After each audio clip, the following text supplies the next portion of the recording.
Yep. Microphone, headset microphone, that's better.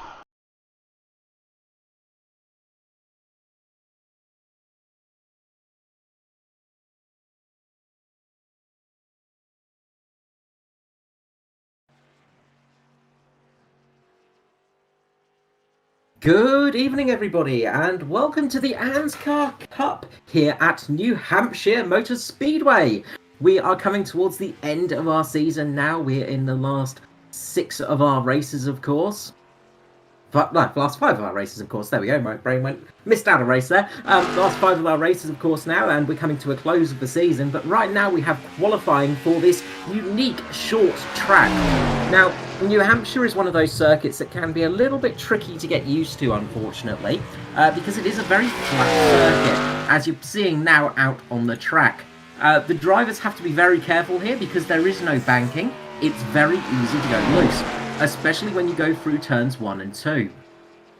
So getting the car to hook up here is an absolute nightmare sometimes, but when it works very, very well. Josh Micklemore taking the lead there in qualifying, and Jason Martin just slotting in behind him. Of course, the winners at our Kentucky Fried Thriller last week out for the Cup Series. Josh Micklemore, of course, taking the win in that race. Jason Martin taking the win in that race, just in front of Josh Micklemore, with 0.077 of a second between the two. So hopefully we'll be up for another interesting race like we had last time out. Danny G slotting in there in 3rd place now behind his 2 teammates. Just sitting in 4th now is Jason Hartigan for the JP Simshed team. So Mitch Motorsport 1-2-3 with a JP Simshed car in 4th. Ayrton Smith getting a fantastic lap into 5th. And Edward Foster now coming up into 6th place. Will he be able to get a slightly better lap time on the next one out? We'll soon find out for that one. We'll have to see how he goes there. But doesn't look like it. So Edward Foster's going to slot in there in 6th, just ahead of a teammate of Lachlan. Joshua Carroll Walden in 8th, with Bradley Allison in 9th at the moment, Norman Clark 10th. So a few drivers still out there at the moment. A couple of cars are just finishing up. Michael Skurlock just getting ready for a run at the moment, trying to get some heat in those rear tyres. Overcooking it a little bit though there, unfortunately, and turning the car around. He might have to try again for that one. Of course, getting the heat and tyres up to operating temperature is a tricky thing to do and an important thing for a circuit like this. On these very flat, short ovals, you want to have tyre temperature and brake temperature up for that flying lap, because that's going to gain you a couple of tenths of a second, and that can be the difference between 1st and 10th position. So we'll see how Michael Skurlock does. At the moment, the only car out on track, so hopefully he'll give us a good little bit of a performance out there. Unlucky last time out to get caught out in his position, but did manage to sort of get back to the race after a bit of an incident. Just as we're watching this, though, we're just going to go through the championship standings as they are. So currently in 1st place is the man on your screen now, Michael Skurlock, who's taking the lead over Danny G. In 3rd place is Edward Foster with Micklemore in 4th. 5th is Jason Martin with Hamish Gallagher in 6th. Very strong season for Gallagher. 7th is Norman Clark with Jason Hartigan 8th. Stephen Williams is 9th, and Matthew Pruitt is in 10th at the moment for the championship standings. And of course, in 5 races' time, it's going to be the chase. So an important place to be for when we get to Darlington for that first round of the chase. Of course, we have Michigan, Watkins Glen, Dover, and Daytona before that can happen. How will Skurlock do on these laps? He's managed to pop it up into 5th place. Good run for Skurlock. He's going to try and go for that 2nd lap, see if he can get any more speed. The car does snatch out on him, and he remains in 5th place there. The other tricky thing about a track like this is sometimes your first lap is your best lap, because your tyres and your brakes do overheat quite quickly here. And when that happens, it can become very hard to get the pace out of the car.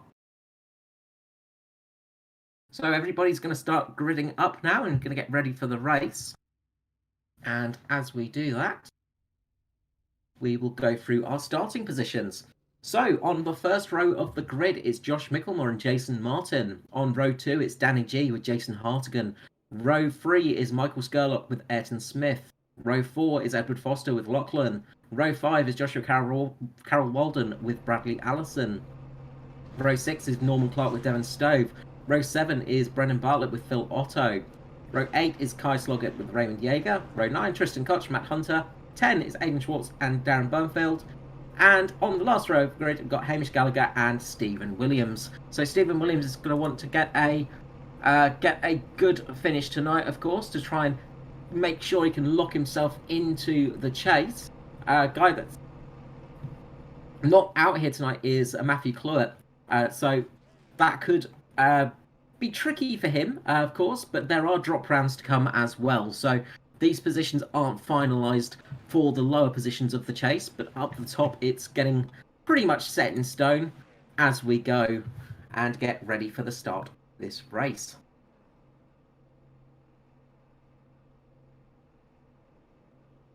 Now, this will be a very different race to what we saw at Kentucky last time out. You do get a little bit of slipstreaming here, a little bit of the draft, but it's not as effective. It's harder to run side by side. Here, it's all about tyre management, and tyre management is going to be key to this race. The drivers weren't having too many issues with the lefts, from what I've heard from red practice runs. However, they were getting the car very loose when it went through the edge of the turn. So when you're hitting the mid-apex of the corner, that's where the car generally snaps, and we did see quite a few incidents during the practice session. Of course, this track is quite wide, as you can see on the screen there, but when you're racing here at upwards of 250 to 300 kilometers per hour, it does become very narrow very quickly. And of course, one little tap into the wall can be the difference between finishing the race in first place and not finishing at all. So Josh Mickelmore and Jason Martin will lead us off a familiar front row. Jason Hartigan is going to be quite hungry back there, and another person that's going to be quite hungry to try and get a win is going to be his teammate of Edward Foster, who's been having some fantastic results in the Grand National Series, taking out a hat-trick of wins, but not had one yet for the Cup Series. So he's going to want to try and get that win in, just so he can actually get it there and say he's got one, because currently he's the highest positioned man without a win this season. But consistency has been key for him. So pace car will come in on the very few moments, and we'll be going green for New Hampshire. And away we go. Green flag. Great start there for Josh Mickelmore. Absolutely lightning start for him. He nailed that one. Perfect for his positioning. Everybody looks to be away clean, which is a good thing for this race. Jason Martin going out a bit wide. He's going to succumb to Danny G, as well as Michael Skurlock is looking for it. And we've got an instant a bit further back. It's Kai Sloggett. Kai Sloggett has gone into the wall. It looks like he's just lost it going through turns 2 and 3. Got underneath the car in front, which would have been Brendan Bartlett. And the car has just spun around on him, and into the back he goes, into the wall. Not much damage there, so it's going to be relatively damage-free for his car. Not going to cause too much issue there, especially on the back of the car. But that is not the way you want to start off the race, but easy to do here, unfortunately. And joining me up in the box as well tonight, and thankfully back on the cameras as well, is Mr. JP. JP, how you going? Carl, I'm doing really well, thanks, mate. And yourself? Not too bad, thank you. It's good to have you back in the booth. Nice to have you back on the cameras as well, and thanks for joining us tonight. We saw a little bit of a chaotic start there, and it's a tricky thing on these kind of tracks. It's very easy to lose a car, and you don't want to do it too early, but it can happen, unfortunately. Yeah, absolutely, and this track does look like it's going to have some fairly heavy consequences. Yes, it bites back quite painfully. We've got a few tracks similar to this layout in the NASCAR series. We were running actually at North Wilkesboro last night in the Grand National Series, and that was a very much a smaller track, but a similar track nonetheless. Very flat short track oval, and it's very easy to get the car around. The one saving grace about it all, though, is the fact that the speeds aren't quite as high on these tracks. So generally when you go around, damage isn't always as bad. So sometimes a little bit of damage is not going to end your race, and a little bit of tap into the wall isn't going to end it either. But the key here is going to be tyre management. This early in the race, no point in pitting, but in about 10 to 15 laps time, I imagine we'd have seen all the leaders coming in to slap a fresh pair of tyres on.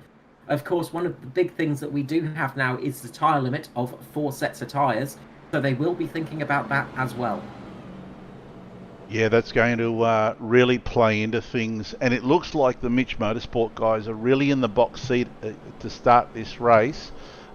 Fairly long way to go, though, 150 laps with this one, but they seem to be where they want to be, and they're going to be able to take, I guess they're going to be hoping to take command of this race fairly early.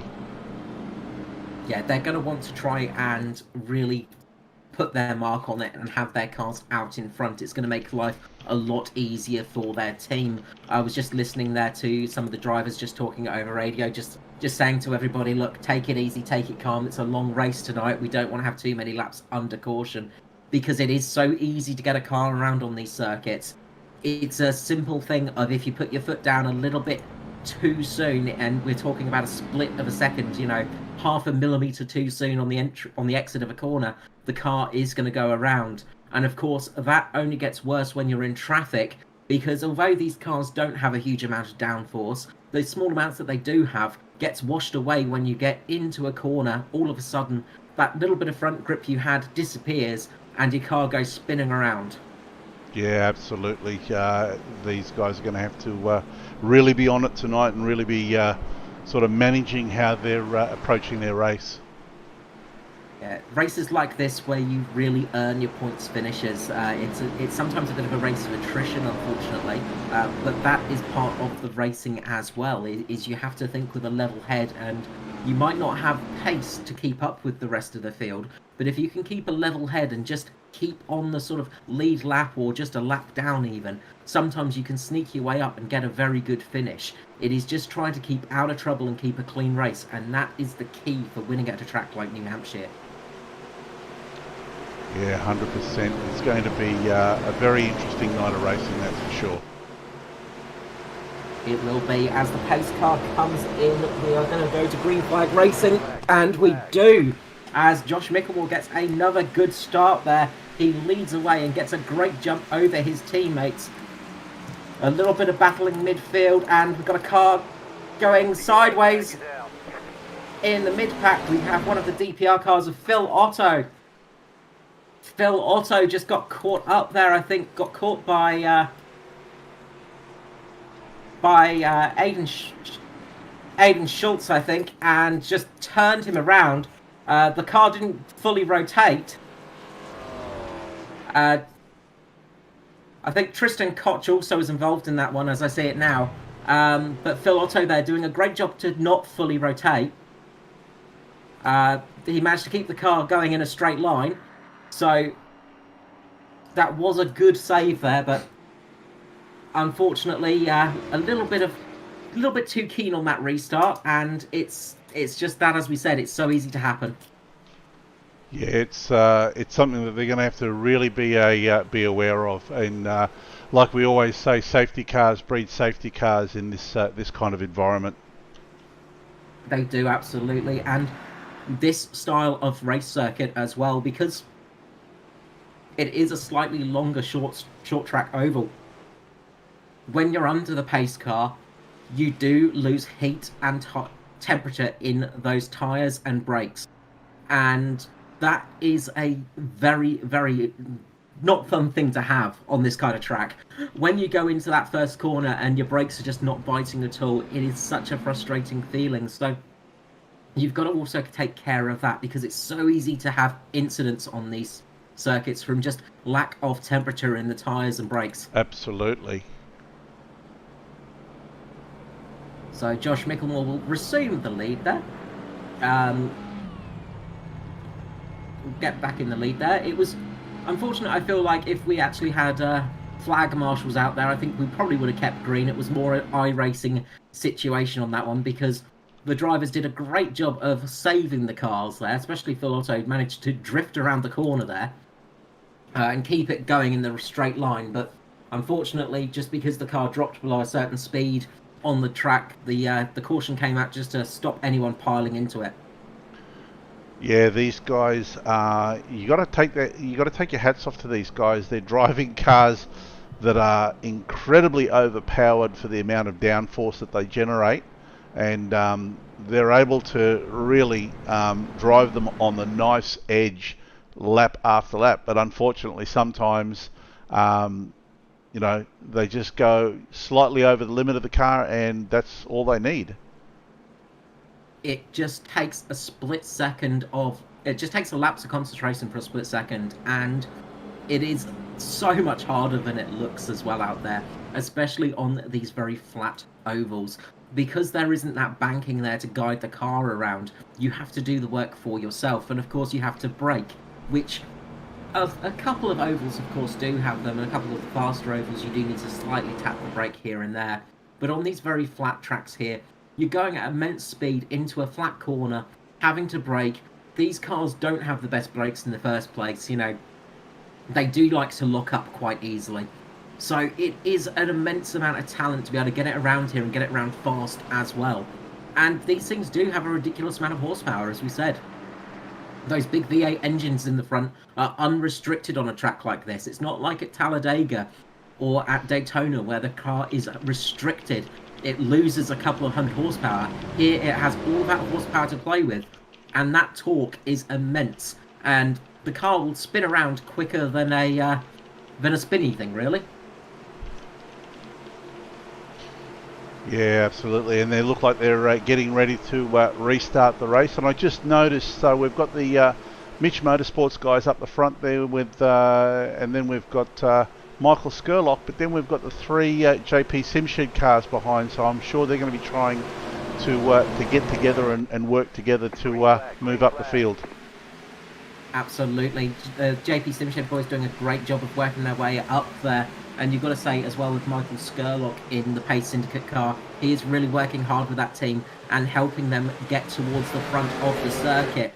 So great job again from Skurlock to get the car up there.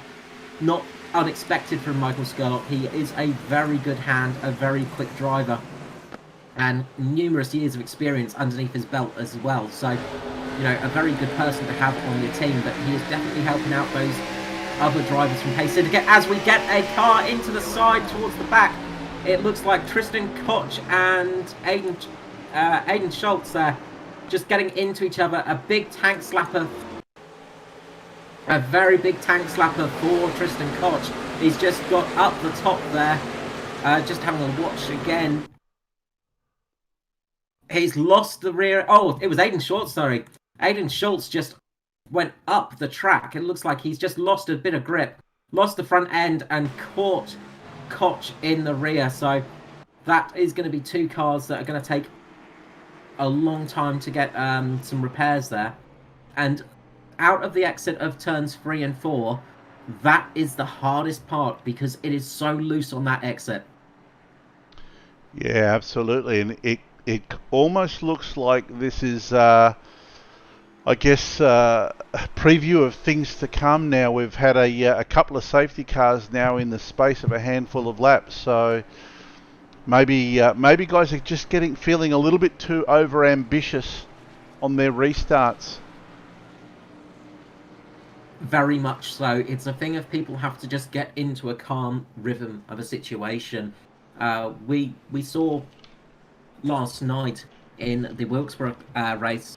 It took a few laps to get everything running under green, but once people got settled, it was fine. And we're going to see a similar thing here tonight as well, where you just have to get yourself into that rhythm, into that little set speed, into knowing your braking zone and your acceleration zone. Once people start getting more confident in there, once more rubber starts getting on the track, once the car feels a little bit easier to go around, once it's got its tyres up to temperature and its brakes, that's where we'll get some good green flag running. But it's initially getting that working is the hard part, unfortunately. And we are seeing that tonight. Just speaking about some of the drivers as well, we've got a few drivers talking over the radio at the moment, just relaying that information, saying they are having issues through turns 3 and 4, especially through the exit of turn 3. The car just gets very, very loose through the mid-apex and then tightens up on the exit. And that was the issue we saw with the crash on that last pace car, was the car just getting a bit loose, then tightening up and then going like a spear into the car above it. And that, unfortunately, is what we might see a couple of times here tonight. But hopefully everybody can get settled in and start getting some green laps under their belt. Yeah, well, it's all about getting those first few laps over and out, and getting some warmth and some heat into those tyres, being able to sort of get down to a rhythm with your racing, and then start moving forward from there.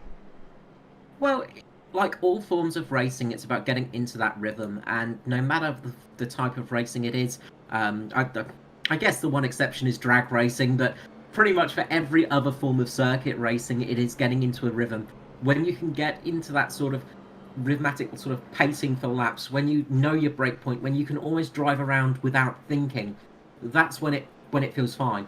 It's just when you get thrown off, and that's always after, as we say, pace cars, or when you've got fresh tyres on. Pit stops can be problematic as well, because you come out on fresh tyres, you've got used to running a car that's very loose or very, very tight, or just not feeling at its perfect best. You come out on those fresh tyres, all of a sudden your braking point changes by 50 metres or so, and it can catch you out quite quickly, and you can get a bit too overconfident as well in those circumstances. But it is that thing of getting a rhythm underneath you, and once that is there, these drivers will be fine. But it's just getting that initial rhythm under their belt, and then we should be all good to go. So hopefully third time's a charm. We won't see any more from here, and we'll get some good green flag running. Absolutely, and it seems to be, of course, that the guys at the front are always able to fall into that rhythm a lot faster. You know, they only need a lap or two, and they're in that sort of race rhythm, whereas the guys at the back are struggling to do that because they don't want to lose touch with the front runners, and I guess they're needing to push a little bit harder than they want to. That's a big part of it. Is you don't want to see your opposition driving off in front of you at a vast rate of knots. But sometimes it's best to do that. It's best to not try and race the people around you as the pace car comes in. And once again, we see Micklemore getting a fantastic restart. No doubt a little bit helped by the fact that it is a Mitch Motorsport front row there, with all three of their cars up the front. But very much so, when you're running a little bit lower down the grid, when you don't have the pace, you do feel like you need to overcompensate, and you do try a little bit harder to keep up the pace. And that's where those accidents come in, because you're pushing a bit harder than you normally would. And we see it time and time again, unfortunately, where you do just have that moment of losing the car a little bit, and it's usually after that sort of initial restart period. But you do push and you do overexert the car a little bit, and that's where problems come in. Sometimes it's better to just try and set your own pace in your head and actually work out what you're going to do before the green flag even drops. Just say, I know I've not got the pace of the leaders, but if I can go around and just keep relatively close, but keep my tyres in check, I'll be able to catch up to them towards the end of a green flag stint. And that can be a very useful strategy to have if you are a little bit lower on speeds. But we are back to racing now, and we've managed to get a lap of green flag running underneath us, which is a good start. Up the front, there is a bit of a battle going on between Danny G and Jason Hartigan. Jason Hartigan taking over the place from Jason Martin as well. Hartigan on a real charge here, going underneath Danny G at the moment. Yeah, it looks like he's definitely a man on the mission, and it almost looked like the guys from Mitch Motorsport there were just tail gunning for Micklemore and letting him sort of get away with it a little bit. But now they're starting to catch up, and looks like Hartigan's having a look here on Danny G. He looks like he's putting on a move that's he's going to be able to make that stick, I think. He is, and Danny G is going to have the problem now of going out a little bit wider. He's going to get slightly better drive off the corner if he can get the foot on the floor properly. But when you start going out wide there, you start going onto the marbles, you start going onto the less grippy tarmac as well, and you start losing a little bit of speed. So Hartigan positioning his car perfectly there to get the pass done. Now he's got to start chasing down Micklemore. Hartigan has had some great pace on these slightly smaller, flatter ovals this year, in a number of different series as well. So he's definitely one to watch. Another one to keep an eye on is his teammate Edward Foster, who's just now coming up behind Danny G and Jason Martin. He tends to have good pace on these style of circuits as well. Yeah, Hartigan certainly has been the one to watch this year. He's had the pace. Unfortunately, he hasn't had the luck in some of the races. He's already had a win in the Cup Series, and I think he's had a win in a couple of the other series as well. So, yeah, he's looking fairly strong at the moment, and as too is Ed Foster. So we'll see how they go. Well, definitely a Rookie of the Year contender. Technically, I mean, we did see Jason come in at the tail of last year, but this is his first full season in the Cup, and he's been doing a fantastic job. He has been really the newcomer to watch. He's been on fire. Of course, a lot of experience on track racing for Jason Hartigan, not so much on the oval courses, and he's put it to good use and learnt from his other teammates. As we've got a car going round of Hamish Gallagher, he's managed to catch it, and we've remained green, but Hamish Gallagher having a big moment off turn number 4 there. He's just gone round and got a little bit close to I'm trying to work out who that was now. Devon Stove, I believe it was, and just the side drafts come in and just put Gallagher out a little bit and made him just have that little bit of a spin into the wall. He's managed to keep it going, so all good still, but it's so easy to do. That's the problem here, is when you get a little bit of different air current, a little bit of a different position for the car, it's so easy to lose it. Yeah, absolutely. And now it looks like Hartigan is coming under attack from Martin, who's slowly being reeling him back now. The advantage that at the moment that Josh Micklemore has is he's been able to put his car where he wants it every single lap and not take anything out of those tyres. Whereas Jason Hartigan's had to have a bit of a battle and chewed into the tyre life a little bit. He would have got a little bit more heat in those tyres, so he'll be going through a little bit of a cycle at the moment, I imagine. But things will start coming back to him shortly. But Jason Martin is there, and he is hungry to take that spot over from him. Of course, Jason Martin is battling with Hartigan in the chase as well. There's a bit of a point gap between them, but those guys are all up in the chase, and Hartigan is wanting to solidify that position for sure. Yeah, he'll be certainly wanting to get a good run tonight, and he'll be at this stage. I could just imagine he'll be salivating like a Pavlov's dog, looking for that, looking at that P1 spot. Absolutely, yeah. The bell is going off in front of him, and he really wants to get there. But Hartigan has had a fantastic season, as you said. Wins in the Truck Series. I think he's had 2 wins in the Truck Series off the top of my head, which is great going for him. He's been strong in every series he's contended in. As Jason Martin just starts to have a little bit of a look underneath him now. He's giving his eyes out, and he's slowly trying to get there, Martin. He's seen a little bit of a chink in Hartigan's armour, and he's going to try and start to probe and attack him now. See if he can get him a little bit off the pace to now start charging his own teammate. As Hartigan gets a little bit of a wobble onto the straight there, but has kept the position still. Of course, the Mitch Motorsport team as well have been super strong this season in trucks and cup action. They are really the team to beat at the moment. All 3 of their drivers have been doing a fantastic job this year. Danny G had a brilliant start to his season, but now his fellow teammates are starting to come up there as Jason Martin starts looking underneath Hartigan. He can't get it done this time round, but in a couple of laps this could be dangerous for Hartigan. Yeah, he's definitely letting Hartigan know that he's there. And he is now looking, like you said, he's looking for weaknesses, looking for a spot where he can make a move on Hartigan. Well, now he has the problem of catching is one thing, but passing is another. It's not an easy track to pass on, despite its width and relative simplicity. Because the car is so tricky on this track, as you see, Danny G just behind him just had a big wiggle off the end of turn 4 there. But it's very tricky to pass sometimes because the cars are so tight, you really can't run more than one line.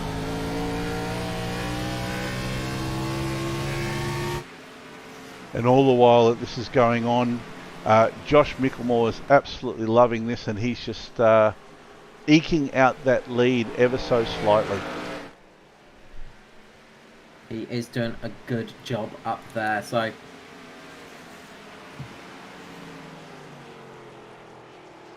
it's allowing Josh Micklemore to just start moving out and just start getting a bit of extra gapping on his teammates, which is going to be quite useful for him, as he can just get a bit of breathing room here. He doesn't have to worry so much.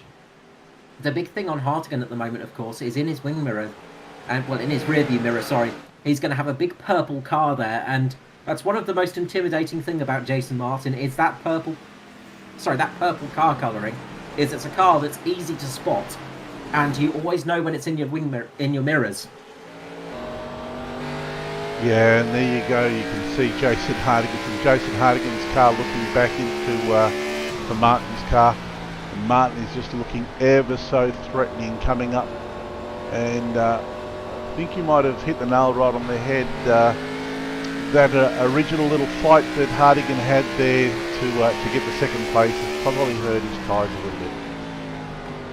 And with the amount of pace cars we had, the sort of cycles through the heat cycles that the tyres go through, of course, they don't tend to like going through those cycles constantly of getting a bit hot, bit cold, bit hot, bit cold.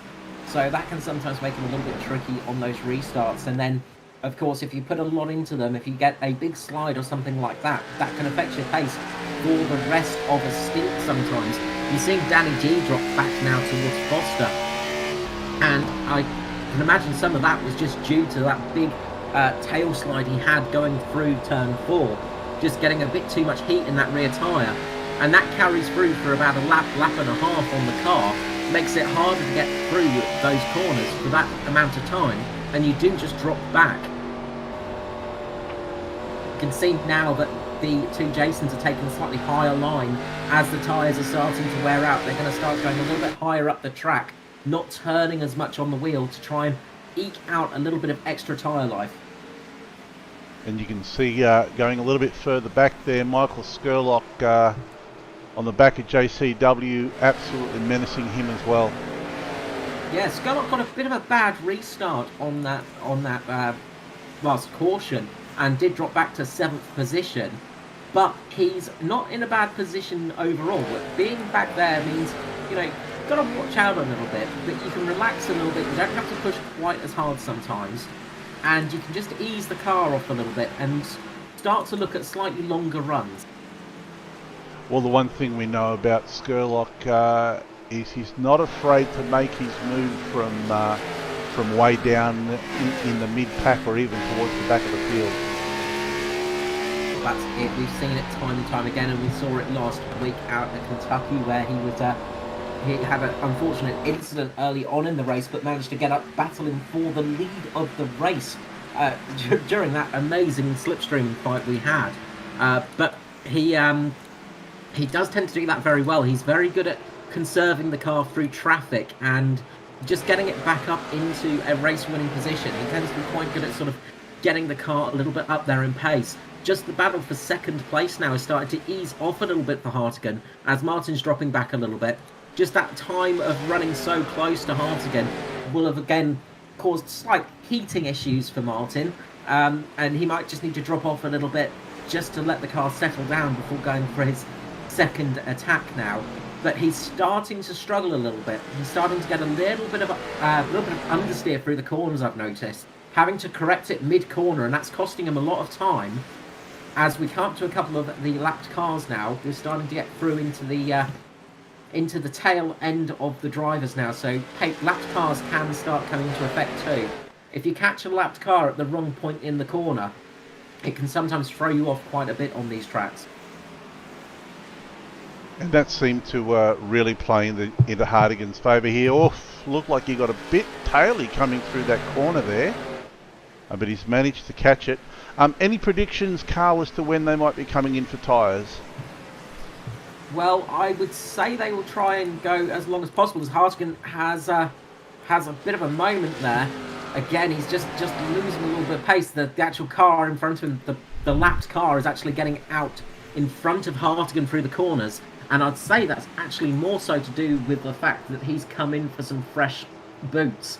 So he's actually on some fresh rubber, Aiden Schultz. So, and he's gone round. Schultz has gone round. That's going to bring out the pace car, possibly. We'll see how that goes. Will he get back to the pits without the caution coming out? We might be lucky here. We might have saved from a caution, but Jason Hardigan very lucky to miss that one. Schultz just having much better tyres, but it caught him out in the end. He had a bit too much confidence as he started battling it with the leaders there, and he's gone around. But that's cost Hartigan a lot of time and made him fall back towards the grasp of Jason Martin. So it's given Josh Micklemore a good extra second of lead, but it has cost Hartigan a fair bit of time. Yeah, not quite a brown pants moment there for Hardigan, but not far off it. And yeah, like you said, that's brought Jason Martin right back into the fray to attack, although Hardigan looks like he's put a little bit of a gap on him again. Yeah, he's got a little bit of a gap on him. I think Hardigan's got slightly fresher tyres. I think he's got a little bit more grip underneath him at the moment, just mid-apex, and that's helping him just keep in front of Jason Martin. But Josh Micklemore has got much better grip through the through the whole field, really. He's not having a problem. No, not at all. It seems that Martin is getting much better corner entry than Hardigan, but Hardigan is certainly getting a far better exit and is able to sort of stretch that gap out again, so it keeps ebbing and flowing. Yes, well, that time out, we can actually see Jason Martin, the rear just going on him. You can see that the rear of the car is starting to lose it, and that's helping him with corner entry, but then he's losing out on exit as he loses some of that traction, can't get the power down, and that's meaning that Hartigan's able to get much more speed out of the corner. At the moment, it's Hartigan going slow in, fast out of the corner, Jason Martin going fast into the corner, but slow out. So it sort of gives the illusion that Jason Martin has got a bit more pace, so to say, just because it looks like he's catching more, but it ends up losing your time in the overall generally. Absolutely, and there was a classic example before as he was coming around that last turn. The back end of his car just stepped out slightly, and that would have certainly cost him on corner exit. And that seems to be the trouble at the moment he's having. It's just Jason Hartigan just taking a little bit more of a turn in. He's taking a slightly deeper approach, but that's giving him his chance to put on the power a little bit earlier, and that's helping him immensely. But it's not going to help him catch Josh Micklemore at the moment, because Josh Micklemore has now got a 2-second lead over these two. So absolutely pulling away at the moment for Josh Micklemore, just giving a dominating pace out there. Absolutely, yeah. Josh Micklemore is certainly checked out, and I would have to say that the strategy for these guys would be to shadow Micklemore if he comes in for tyres. They'd want to be following him. There is that sort of thought to be had, but the undercut is huge here. You will gain a lot of time advantage, as Jason Martin just loses a lot of time there through the mid corner. He might even get caught up to by his teammate. Just behind them, actually, there's a good battle going on between Skurlock and Joshua Carroll Walden, with Ayrton Smith as well catching it up in the action. Another newcomer to the series, Ayrton Smith, who's been doing a great job this season. Some good finishes for him. So another one of those drivers that's been having a great rookie year, and it's nice to see some rookies really dicing it up in the upper pack parts of the field. Yeah, absolutely. Not letting these old timers have their own way. Well, when I say old timers, they're not really old timers. They're just seasoned cup car racers in this series. seasoned veterans, I think is the politically correct term, isn't it? What did I say before? Dinosaur? But that was only referring to Ed Foster. That's it. Of course, Foster, the dinosaur of the pack. But he's not going extinct yet. He's still sitting there in 5th place and still got some good pace underneath him. He's not too close to Danny G at the moment, but he's currently saving those tyres a bit. If we actually jump to Foster, you'll be able to see that he's not really pushing the car as much as some of the other people, but he's just keeping the car smooth and tight on the track. And I'd say he's just saving his tyres to try and go for a bit longer in this race. You were saying before about pit strategy, and I'd expect to see some drivers coming in anywhere from now on for that first pit stop. This is the time where you might start considering coming in for a 2-stop strategy. A few drivers might try for the 1-stop out here, depends how they're going for those tyres. But if you do come in now, you're going to gain a lot of time over those leaders if they do stay out there for a bit longer. Yeah, and that's the thing, and like you said, I get the impression that Ed's running a different strategy. He's conserving a little bit. He's waiting for the other cars to for their tyres to start going off a little bit more, so they can start coming to him and he can start pushing a little bit. He's very much running his own race at the moment. Up the front, we've got Jason Hartigan. He is slowly starting to catch on Micklemore now as they're coming through a little bit more of the field now. Hartigan did take a couple attempts out of Micklemore's time there, but the big loser in time is Jason Martin, who's dropped down to 3.5 seconds off the leader's pace. So he's dropped almost a second off of Hartigan's pace as well. So a big bit of lead there for Hartigan. It shows that those tyres, although he was struggling a little bit earlier in the stint, they've come back good to him now. And this is what Foster might be looking at as well. And you can see Skurlock as well as having that advantage. He dropped down the field a little bit earlier on. Looked like he was losing pace, but now he's back on it. He's catching up to Foster, and there's going to be a good battle on the track between those two shortly. Yeah, he's reeling Foster in lap after lap. I guess if Foster's going to do anything, now would probably be the time to do it.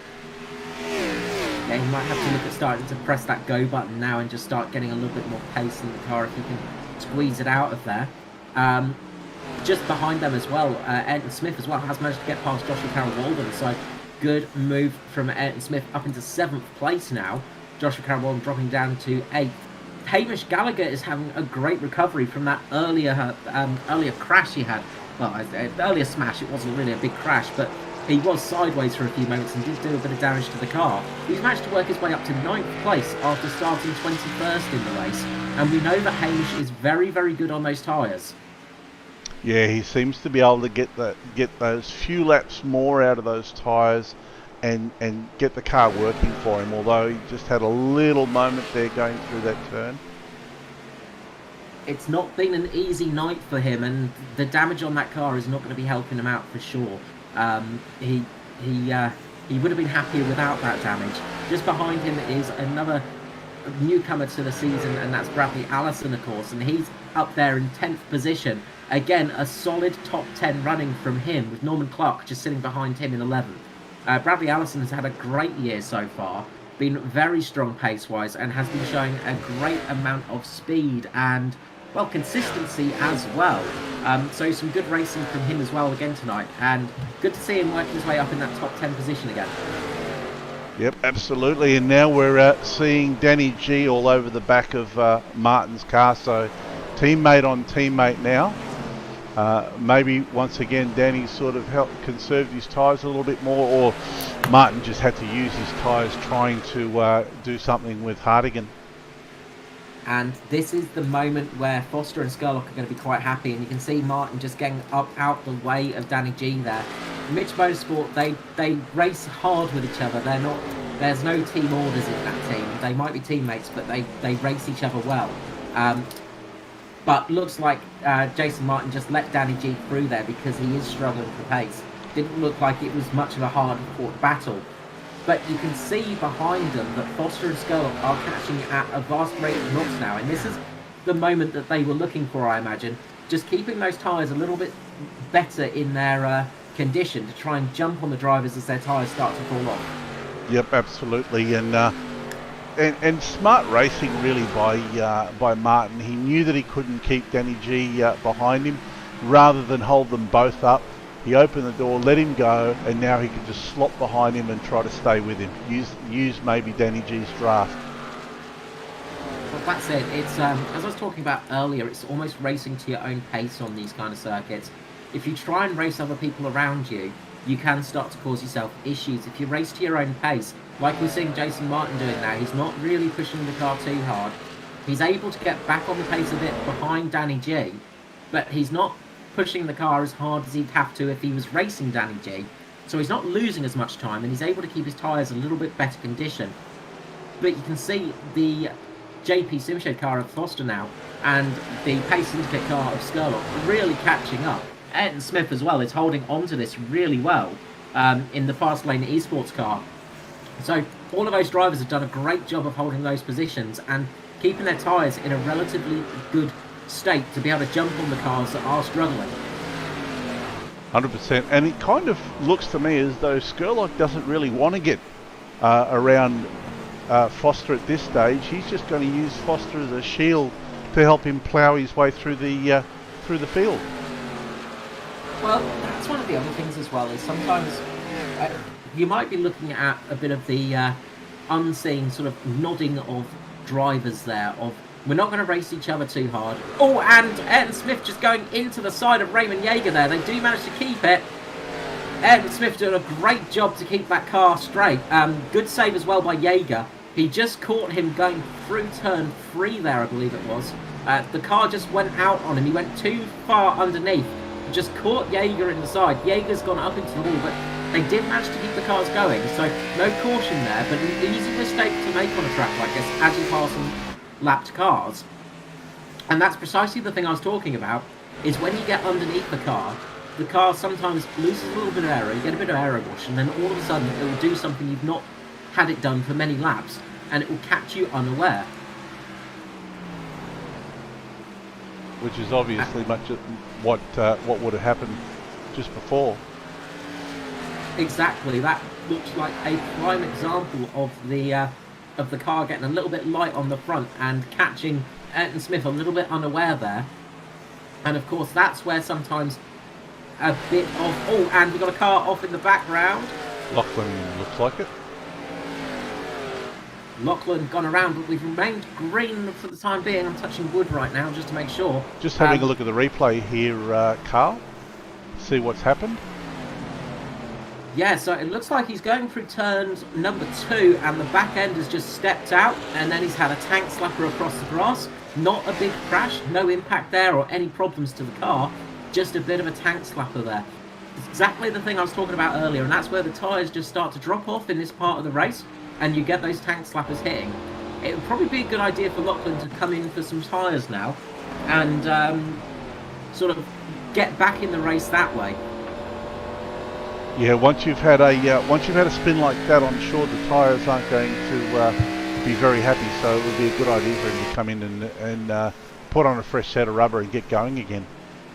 Yeah, they do tend to moan and whine a bit when they get that sort of heat going through them, and you start losing that rear grip as well. Of course, you've got all the crud from the grass and the mud on the tyres as well, and that never helps you out. But when those tyres are spinning, they just get a little bit extra hot, and then it takes a few laps for them to cool down. Being that he's lost quite a bit of time, he's still on the lead lap, mind you, but being that time lost, it might be an idea to come into the pit lane now to get those fresh tyres on and see if he can make up some positions. But I feel like everybody's just sticking out there as long as they can to try and make this into a one-stop race. Yeah, it looks exactly like that. I think they're waiting for the first person to blink. It's either going to be a safety car or first car in for tyres out of the lead bunch. I think we're going to see the rest of them follow. Yeah, it will be a lot of time gained if somebody can get in there without anybody noticing, especially if they're not that far off pace-wise. There's only about 30 seconds from 16th to 1st at the moment, because they're just getting to those cars to start lapping them. But it could be a good idea if you're running in the sort of 10th, 11th place to look at coming into the pit lane. You might be coming a little bit early, But the amount of pace you'll gain from that could be the difference between finishing in the lower end of the top 10 towards the higher end of the top 10. It could really pay off for some drivers. 100%. And talk about drivers on the charge. You can see Ed Foster here is catching up to Martin 1 to 2 tenths of a second every lap. That's definitely going to count for him. Yeah, and that's that sort of leaving the car a little bit softer, not putting as much pressure on there. And look, sorry, Carl, looks like we've had our first car blink. JCW is in the pits.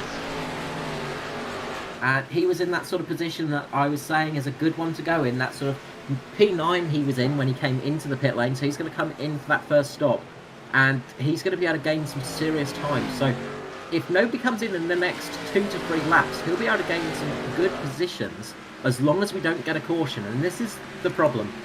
Now, for people like Foster, because he's waited that bit longer, and Skurlock as well, they want this race to go green for a nice long time, because that's going to only help them out. At the moment, Josh Micklemore's not going to have too much issue. He's got a nice big gap of 3.5 seconds over Jason Hartigan. But for Joshua Carroll-Walden, he's going to want this race to remain green for a good 10 to 15 laps now, to get him some good positions up, while everybody else is out there struggling on those tyres. Of course, the problem for him will come is later in the race, is he's going to probably have to stop one more time just to get some tyres to get him to the end of the race, of course, because we're only on lap 71 now, so we're almost getting towards that half distance mark, so he might be able to go a bit longer, as I believe Loughlin's come in as well. Yeah, well, as you were saying, it was probably prudent of him to come in maybe even a lap or two earlier after he'd had that spin. Of course, one of the other things that we have to remember as well is because of those early caution laps, they weren't putting too much stress in the tyres. So they have managed to get a bit more life out of them in this stint. But if it remains green to the end here, people are going to be really struggling towards the end if they go too early for tyres. As we see one of the DPR cars, I think of Stephen Williams just getting up into the wall, just losing traction through the mid-corner and just nibbling on the wall a little bit. As he's gone through the corner. It's hard now for the end of the race. You've got to sort of work your way towards the end of the race now. Yeah, and I think we're seeing the same sort of scenario that we saw with Hartigan and Martin previously, whereas I know, look, like Foster's coming in.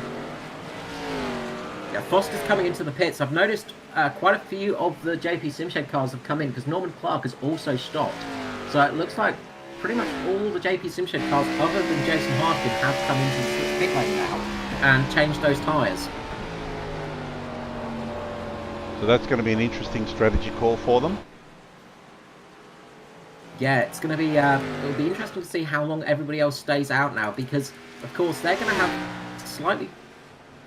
Oh, Michael Skurlock getting a big moment through the middle of the apex as I believe Joshua Carroll-Walden just getting past him, although he's lapped down. Michael Skurlock just run up towards the barrier there, just losing traction mid-corner. Of course, the issue you have now towards the end of the race is those people that stay out longer are going to have better tyres at the end of the race, because we've still got half of the race to go now.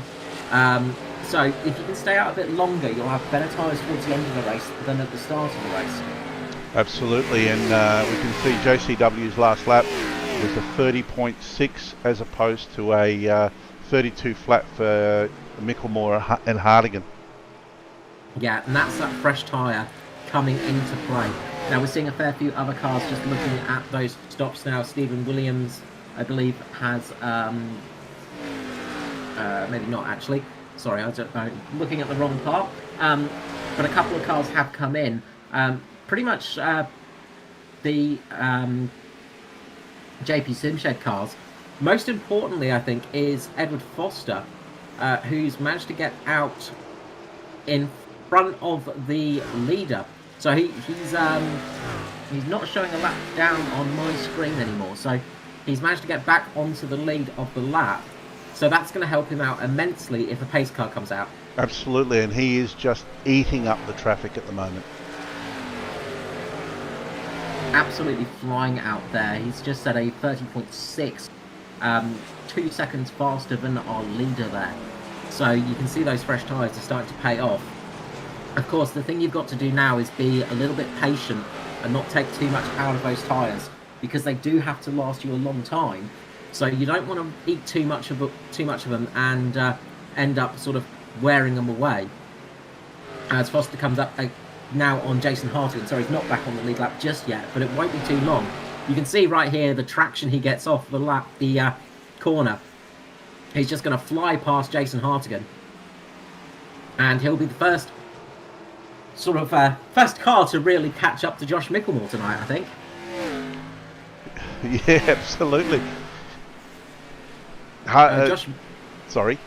Josh has had pretty much a perfect race out there at the moment. He's had a very lonely one out there at the front. Not really seen many people for a fair few laps now. No, well, we haven't paid much attention to Josh. He's been having it really his own way this entire race up until now. So, sorry, Jason Hartigan's just coming into the pit lane now, so he is stopping now. So this might be the moment where the other leaders are going to start looking about it and thinking about it. Certainly, you would think that with Jason's position on track, the other leaders, the other race leaders, would be certainly thinking long and hard about coming in for their tyres now. But we do know that the Mitch guys can sort of get some decent life out of their tyres usually. Yeah, they do have a very good program. They tend to work very well on their tyres. Just the first person to pit in that sort of stint was Joshua Carroll-Walden, of course, and he has jumped Edward Foster. So that's the amount of time you gain on those fresh tyres. You can see he's managed to leapfrog Foster, who he was a fair few cars behind at the start of that pit strategy. Foster was running up there in 5th. Joshua Carroll-Walden was running in 9th place. And he's managed to jump Edward Foster. So a huge leap over him. And that really does help out for those... that helps you understand how much those tyres do help it out. So we see Joshua Carroll-Walden going underneath Josh Micklemore now, and Foster's going to come down as well. Is Micklemore going to come into the pits this time round? No, it doesn't look like it. I think even if he wanted to, it probably was going to be a little bit difficult for him with JCW coming down on his inside like that. Yeah, having that car underneath him would not have helped out. It would have made things a bit trickier. Hamish Gallagher pitting now as well. It's sort of, we've still got a fair few cars out there. Michael Skurlock is staying out there, as well as Ayrton Smith. So those guys are staying out there a bit longer. Come the end of this this little cycle, though, when these guys come into pit, these guys are going to be quite a few positions down from where they started out when they when they left the track. They're going to lose a fair few positions from these cars that are taking the undercut right now. Yes, this is the whole strategy game here playing out. How is it going to wind out for them? And it looks like, just going back to Jason Hartigan, it looks like he's actually he can actually see Josh Micklemore in front of him. So this is going to be very, very interesting. Yeah, he's finally got some tyres where he can catch Micklemore. Just done a 30.4. Yeah, he's catching at a vast rate of knots. Hartigan is the fastest car out on track at the moment, and he's on some very fresh tyres as well. His tyres are 5 laps fresher than that of Edward Foster, 15 laps fresher than that of Joshua Carroll-Walden. So he is looking good at the moment. Depending on how this race goes now, could be a good little strategy call for him, though. Yeah, well, we're going to find out. He's catching up to these guys very, very quickly, and I'm sure Josh Micklemore knows that as well. So it'll be interesting to see if he presses the button and goes in. But once again, he's not going to be able to because he's got a car underneath him. Yeah, he's sort of a little bit stuck out there. But in all honesty, I don't think he's going to be looking at doing it. I think the Mitch Motorsport boys are just going to sit out there, along with Michael Skurlock, who is catching on Jason Martin at the moment as well. Yeah. Skurlock is much closer to Martin than we've seen before. Those guys are going to just stick out there just in case there's a leg caution. See how they go.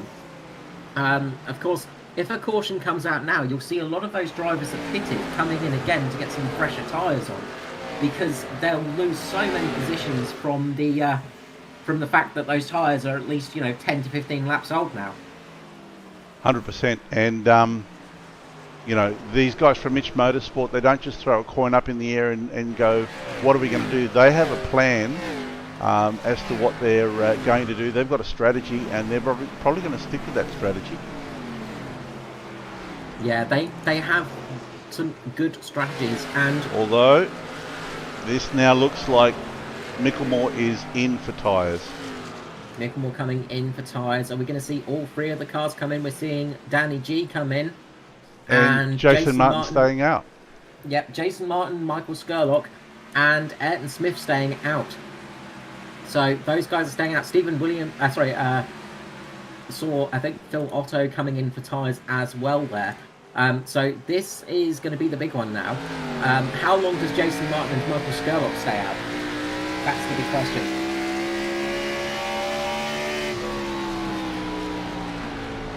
Well, they're dropping almost 2 seconds a lap to the cars that have changed their tyres.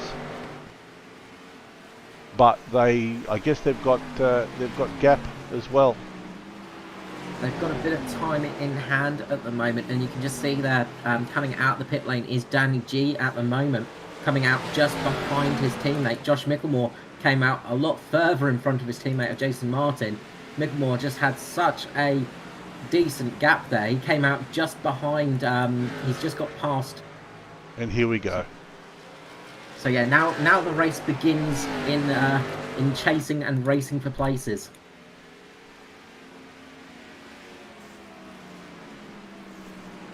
As Jason Martin has come in, Skurlock has stayed out for one more lap. Ayrton Smith as well sticking out there as well. So how much longer are these guys going to go? Are they going to risk it for another couple of laps just in case of a late caution? Or are they going to come in and not lose up too much time? Because they have got a bit of a gap. They've got a gap of 15 seconds to Edward Foster. But they are they're hemorrhaging time at the moment.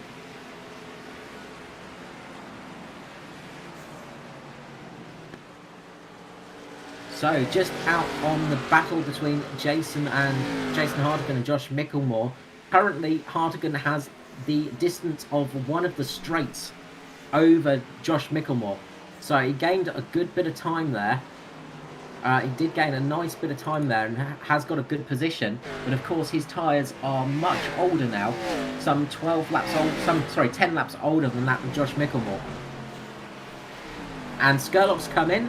Ayrton Smith has stayed out, and that's going to mean he's going to get to lead a lap and get a bonus point.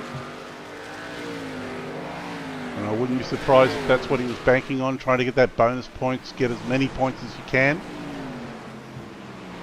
It's always nice to say that you led a race as well. It's a nice feeling to lead a couple of laps. Makes you feel kind of good.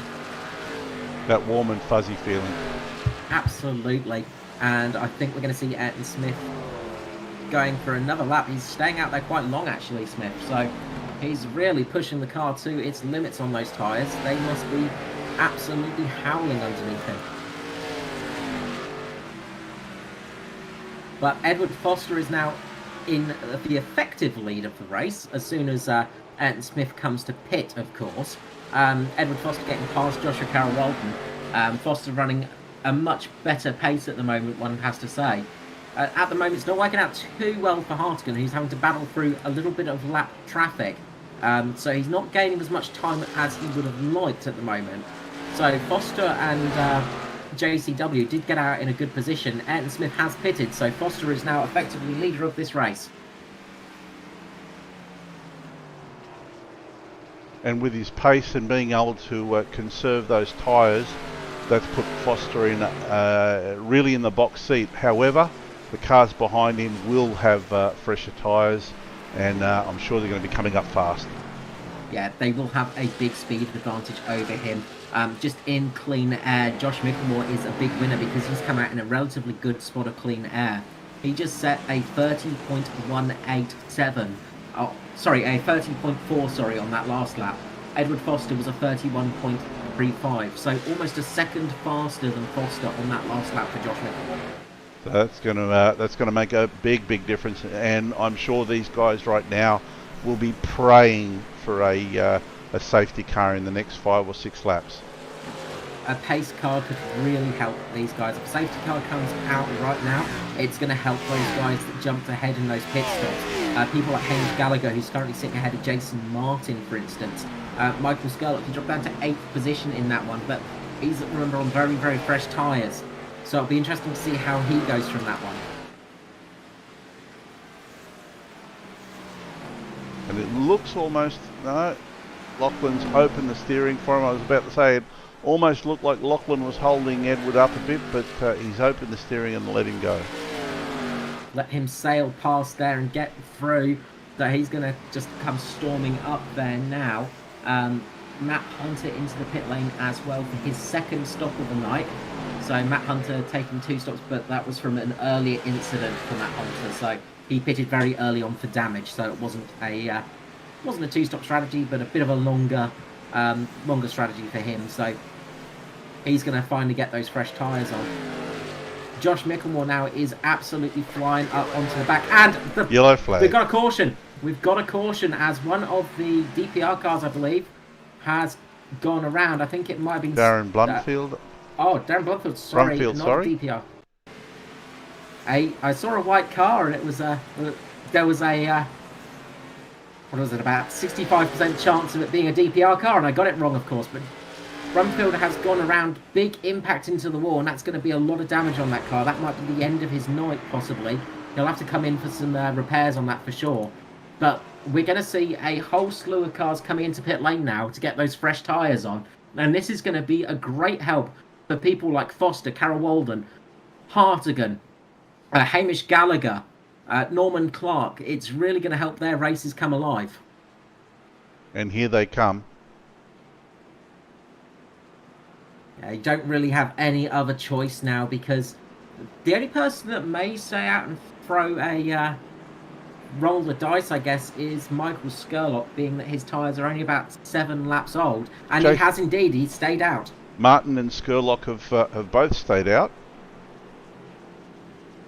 So those two did have some fresh tyres. Now, Martin's tyres are about 10 laps old. Skurlock and, of course, Ayrton Smith as well will have stayed out too.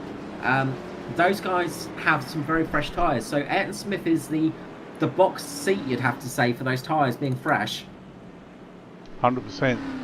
What would you, if you had to call strategy from here on in for the Fosters, Micklemores, Hardigans, and so forth? What do you think your play would be?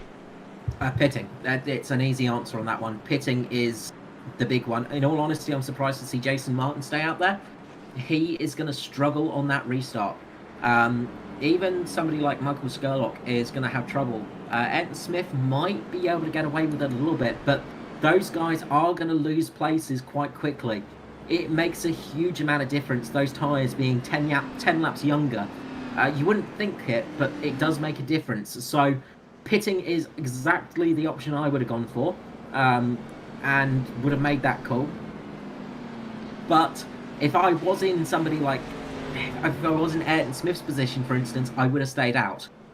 So it's a bit 50-50 on Jason Martin, but for Michael Skurlock and Ayrton Smith, I probably would have stayed out and seen how it's gone.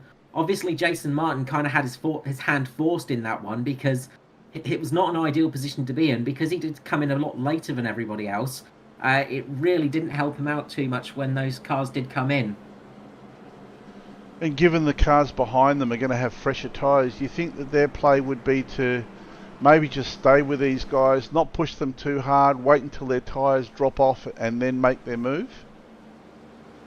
Your ideal situation here is to try and, damage limitation is the big thing now. Is you just try and go around, you try and keep pace, not lose too much pace. You're going to drop down to probably about 7th or 8th and then the tyres are going to start to plateau. So you might drop down a few positions on the restart, but those tyres will start to plateau over the next, say, 10 laps or so, and the difference won't be as big. And that's where you've got to start fighting back. Now, of course, your tyres have had some heat in them as well, so you've got this bit of a start advantage on those tyres. But your main thing is just going to be getting around there, keeping the car out of trouble, and fighting back a little bit later in the race. You're probably not going to win it from here on those older tyres, but you can get yourself a good top 10 finish. So you've got to start thinking about that rather than the win. Yeah, absolutely. This is going to be this is going to be an interesting restart. Absolutely, and the trouble is now, of course, is you've got cars on very different tyre sets. I'm going to bring up the race from last night again, actually, because we had a similar situation towards the end of the race at North Wilkesboro.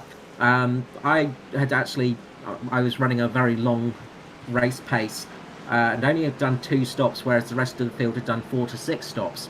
I just stayed out there and just kept out of trouble. And a similar thing happened, is everybody's pace started to even out after about 10 to 15 laps, and I wasn't really losing much time. So I sort of managed to keep position and keep myself within the top 10 of the field by just keeping out there on those slightly older tyres.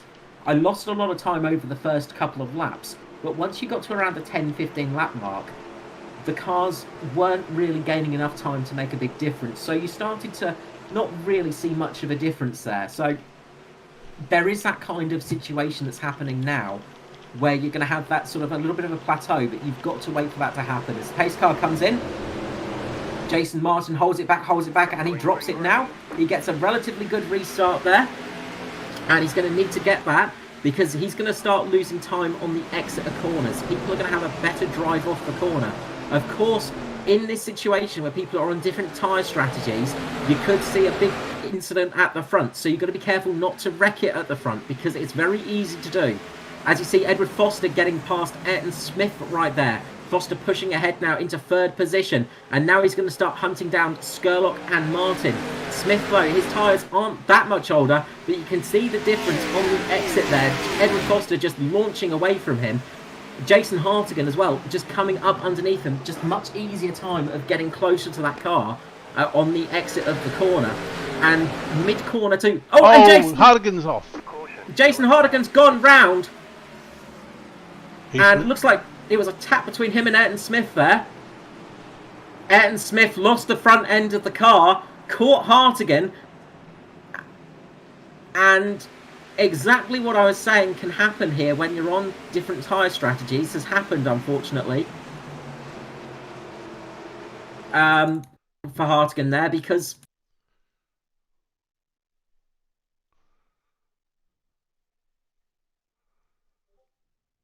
yeah, so it looks like Ayrton Smith there he's lost the front end, he's snatched the brake a little bit and just gone down into Hartigan, unfortunately, and he's managed to catch the car quite well, but unfortunately going into the side of Hartigan, that's going to really hamper his race, and a big shame for Jason Hartigan there, who again, luck has not gone his way.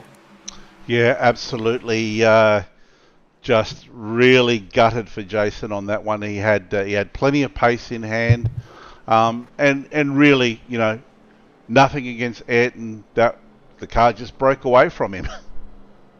Well, the big thing I'd say there is inexperience as well for Ayrton Smith. Not in a bad way, of course. He did everything he could to not cause that incident. Unfortunately, the car broke away from him. He lost it. He managed to catch it. He managed to keep it going, and it wasn't a big crash. But unfortunately, Jason Hartigan was the victim in that one. But it is one of those things of experience, and it takes experience to learn how to drive these cars on a restart on those worn tyres, because again, it can be very hard. It's not easy to drive these vehicles.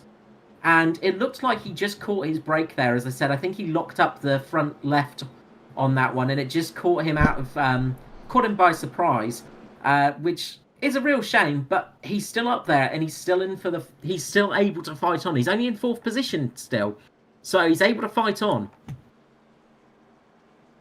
Yeah, it's certainly not over for him. Unfortunately, though, for Jason, that's put him right back into 13th. He's definitely going to have his hands full. He is, but he has pitted for brand new tyres, so he's coming for fresh tyres now. And he's in a position where Jason Martin and Ayrton Smith and everybody was on that restart. Everybody else is on those slightly used tyres. He's on those beautiful fresh tyres. So now he's got to work for it. He might be able to salvage something out of this night still. It's not over for him by a long shot. Absolutely. And I think this time around for Foster, he's going to be on the inside line, so I would say that's going to be the preferred line for him. Yes, he's going to be on that inside line. He's on much younger tyres than the people ahead of him. Of course, Jason Martin is in the prime position, but he's going to be able to get a good drive through those corners. So we might see Foster taking the lead on the end of this lap. You've also got to watch out for Joshua Carroll-Walden, who'll be... Josh Micklemore, who'll be starting behind Foster as well. So he's going to push quite hard as well, I imagine. I'd say for sure, yeah. So we're up for a juicy finish to this race as we've got 41 laps remaining tonight. We're going to be up for a juicy one towards the end here because these guys are going to be racing hard. Big thing now is how much can Hartigan gain back. He's down there in 13th position. He's got the freshest tyres out of everybody. He could be in a good position to actually gain back those positions and get within a top 10 finish at least, if not a top 5. Yeah, it will be very interesting to see what he does. We know he's got plenty of pace. Like you said, he's got those fresh tyres, so let's see what he does with it. Yes, and all of the people out there that I've raced against, Jason Hartigan is one of the fastest drivers I've raced against when he's come in for fresh tyres and something bad's happened. He tends to come back very, very fast. He comes back with the bit between his teeth, and his pace is jaw-dropping at times. So expect Hartigan to come back at us. He's just got to make it through the field, and that's the hard part now, of course, because if there's an accident in front of him, that can be a race over for him. So he's got to try and work his way through the field and not get caught up in any incidents. But if he can do that, he could quite easily get back to the front of the field and start dicing for top positions again. As pace car is going to be coming in this time round, as we come off the back straight here, we're going to go into turn 3 and 4, and Jason Martin's going to have that launch away again. But expect to see Edward Foster and Josh Micklemore have a better bit of a restart here.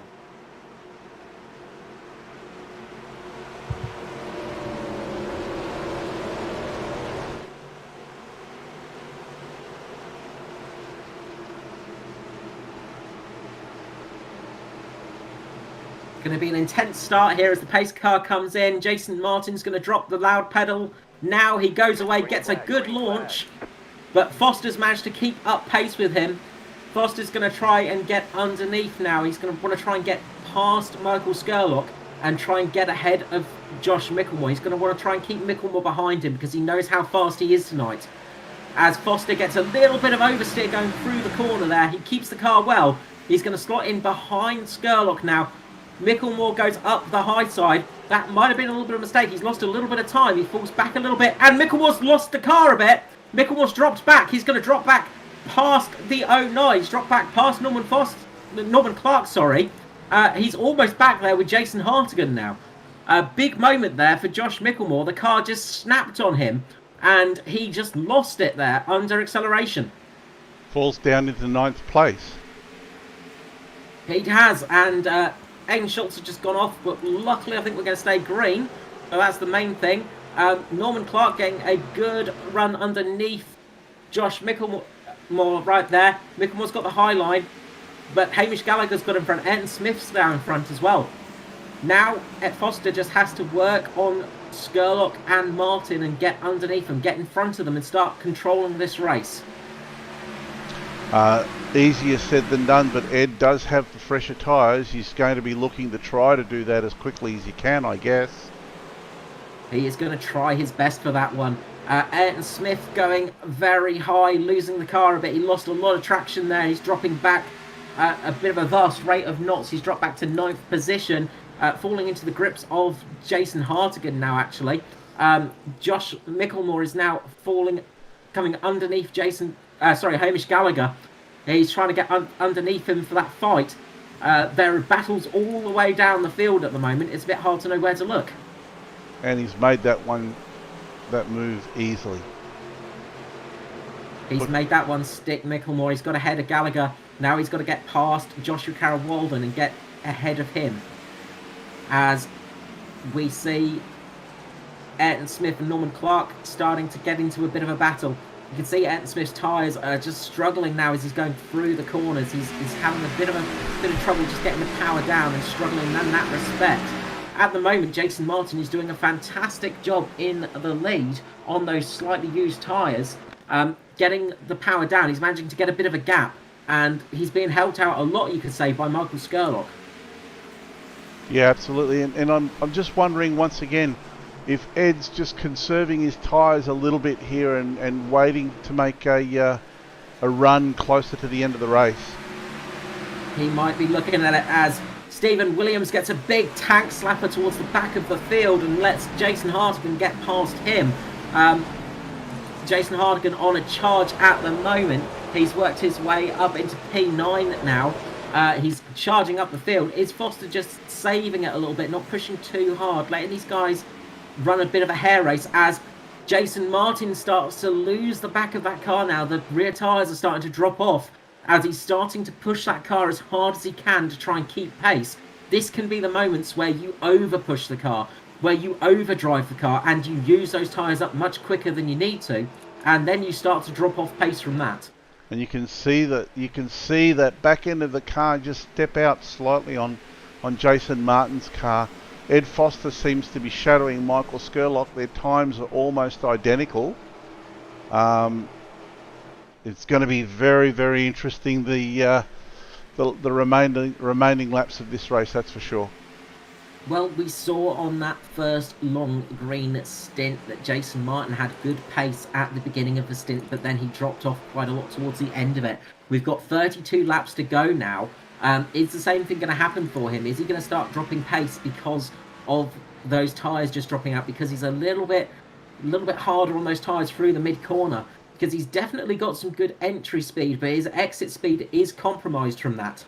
And Foster's going to know that they've got 32 odd laps left to go, and he's going to be trying to nurse those tyres and not let these guys get away from him, so he can make a move.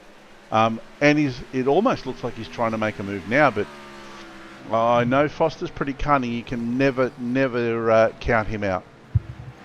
Yes, he's as cunning as a fox that went to Cunning University sometimes, Foster. And I think he's just working on that at the moment. But he's got to be careful not to have Danny G start battling with him. Because Danny G is right on his tail at the moment. If Danny G gets a sniff and can start battling with Foster, that's going to start chewing his tyres up and start dropping them off the back of Skurlock and, most importantly, Jason Martin. If Jason Martin can get a good lead built up here, he might be able to take it. But it's all going to be that tyre management now, and it's going to be a tricky thing to do. As you see, this time round, he's gone into the corner quite deep, and you can just see those cars catching up to him. It's that sort of accordion effect. Michael Skurlock had to lift a little bit through that corner, and that's allowed Foster to get close to him again. Foster's got another sniff on Skurlock. Danny G as well as having that sniff on Foster. They're all looking for those positions. And then behind them, you've got Joshua Carroll-Walden, Josh Micklemore, Hamish Gallagher all having a great battle. Nose to tail there, trying their best to fight for those positions. And Josh Micklemore just got a little bit taily coming out of the previous corner, which allowed JCW to get away from him a little bit. But yeah, you can see Danny G is definitely hungry. He's having a look there at Foster. He's sizing him up. I think Foster's going to have to think about doing something sooner rather than later. Otherwise, he will fall into the hands of Danny G, I think. And as you could have just seen in the very background there, behind the Joshua Carroll-Walden and Micklemore Gallagher battle, Jason Hartigan just got past Norman Clark, made it look easy, and now he's on an absolute flyer. He's coming up to the rest of those guys. He's going to catch up to them relatively quickly and start battling for those positions. Yeah, it's certainly not over yet for Hartigan. He's absolutely charging. And Foster gets a great drive off the corner. He goes lower and gets past Skurlock. He's made the move and he's made it stick. And this is going to allow Danny G to get underneath Skurlock as well. Because with Foster putting Skurlock out, he's going to lose a bit of speed through that mid-corner. So now he's got to battle with Danny G. Skurlock manages to keep the car just ahead at the moment, but it's not going to be enough because Danny G is going to come down the inside, just drive clean past Skurlock. He goes a little bit loose. Danny G's lost the car a little bit. The back end was stepping out, but he's managed to hold that position by the looks of it. And that's also allowed Foster to get away from Danny G a little bit. And now he can get to work on chasing down Martin. It's given him a little bit of breathing room. And Martin! Martin's gone off. Big moment for Martin, just going too fast out of the corner there. He's just got a bit too fast. The back end stepped out. He's had to put on the brakes. He's managed to save the car a bit, but that's taken him out of contention for this race and putting Foster into first place. That has been a great help for Foster's race there. So you can just see with that replay of Jason Martin, the back end steps out. He puts his foot down a little bit too early. And we've seen this a couple of times, the car getting a bit loose on the exit for him. It got too loose there, and that stepped the rear out on him. He managed to catch it enough to hit the wall in a relatively less damaging way than normal. So he didn't do too much damage to the car, but it's not going to help him out. But that's put him out of contention for this race. So that has dropped him back all the way to 12th position. That's going to hurt him for sure, but it's allowed Foster to have that breathing room. Now Danny G is in with a sniff for victory as well, and he's going to put pressure on Foster. You absolutely know that with 24 laps to go, Danny G is going to put all the pressure he can on Foster and try to force him into a mistake. I mean, Foster is a very cool customer when he's being hunted down when he's in traffic, but I'm sure Danny G is going to try everything he possibly can. Yeah, he is annoyingly cool sometimes on track, and when he's in control, he can be a very hard person to pass. So he's going to be just looking at controlling the race, and he's not going to be looking at going as fast as possible. He's just going to be controlling his pace, keeping a little bit of a gap from Danny G. He doesn't need to pull away by, a second a lap. He just needs to hold a bit of a gap here. If he can get that gap holding, he'll be okay. But just behind him, you can see Michael Skurlock now dropping into the grasp of Joshua Carroll Walden. He's bringing him close to him. Michael Skurlock's tyres are starting to fall away, and this is putting him into the grips of Joshua Carroll Walden, Josh Micklemore, Hamish Gallagher, and Jason Hartigan as well, up in 7th now. He's catching on to the back of those cars. He's not that much quicker at the moment. He's just sort of, I think he's got a little bit of damage on the car maybe. He's just taking it a little bit easier, but he has got pace over the rest of the field, so he's just trying to keep those tyres going. Up at the front, Danny G makes a move. He's trying to make a move on Foster, but Foster is just positioning the car so Danny G can't get the drive out the corner, and so he can't get past. This is the part now for Foster. He has to drive defensively, but try not to lose too much time, because there is a big pack of cars behind him that are going to want to take that position. Danny G might be looking for the pass here, might not have enough speed, but he's trying to put Foster off by placing his car underneath his. As Danny G gets better drive off, he's going to lose the tail a little bit, get worse drive off the corner, and that's going to mean he won't pass Foster there. But just that bit of a lunge will mean that Foster's eyes will have been off the road for a second. He's just trying to put Foster off.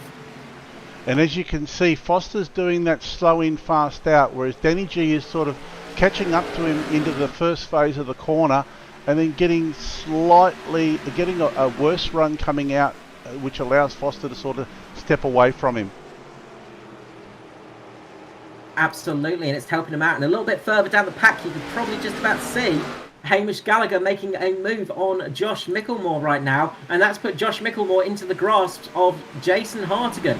And Joshua Carroll-Walden makes a lunge down on Skurlock, putting Skurlock quite high up on the track. This is going to be a passing position for Joshua Carroll-Walden. Skurlock's probably not going to get the drive he needs off the start-finish line. Joshua Carroll-Walden's going to have a better entry into turns 1 and 2. He should be able to make this one stick if he can get the car planted. You can see Michael Skurlock running up the track a little bit, and that's going to scrub off time for him. The car gets a bit loose, and he's going to drop behind Hamish Gallagher possibly now. Great positioning there for JCW, just forcing Skurlock to run up the track and lose time. But this has all allowed Jason Hartigan to start catching up as well.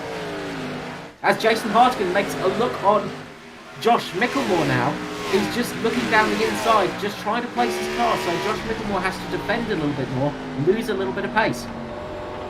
And there you can see that telltale sign of the back of Josh Micklemore's car stepping out ever so slightly, compromising his exit speed. Yeah, it's just losing that little bit of time on exit as Danny G makes another big lunge on the entry, but he's going to lose time on the exit once more. Foster gets a good exit there and keeps ahead. Jason Hartigan is now trying to get down the inside of Micklemore, and he's going to try and force Micklemore to go wide here, and that will help him get down the inside, push him wide and get that position, which he does.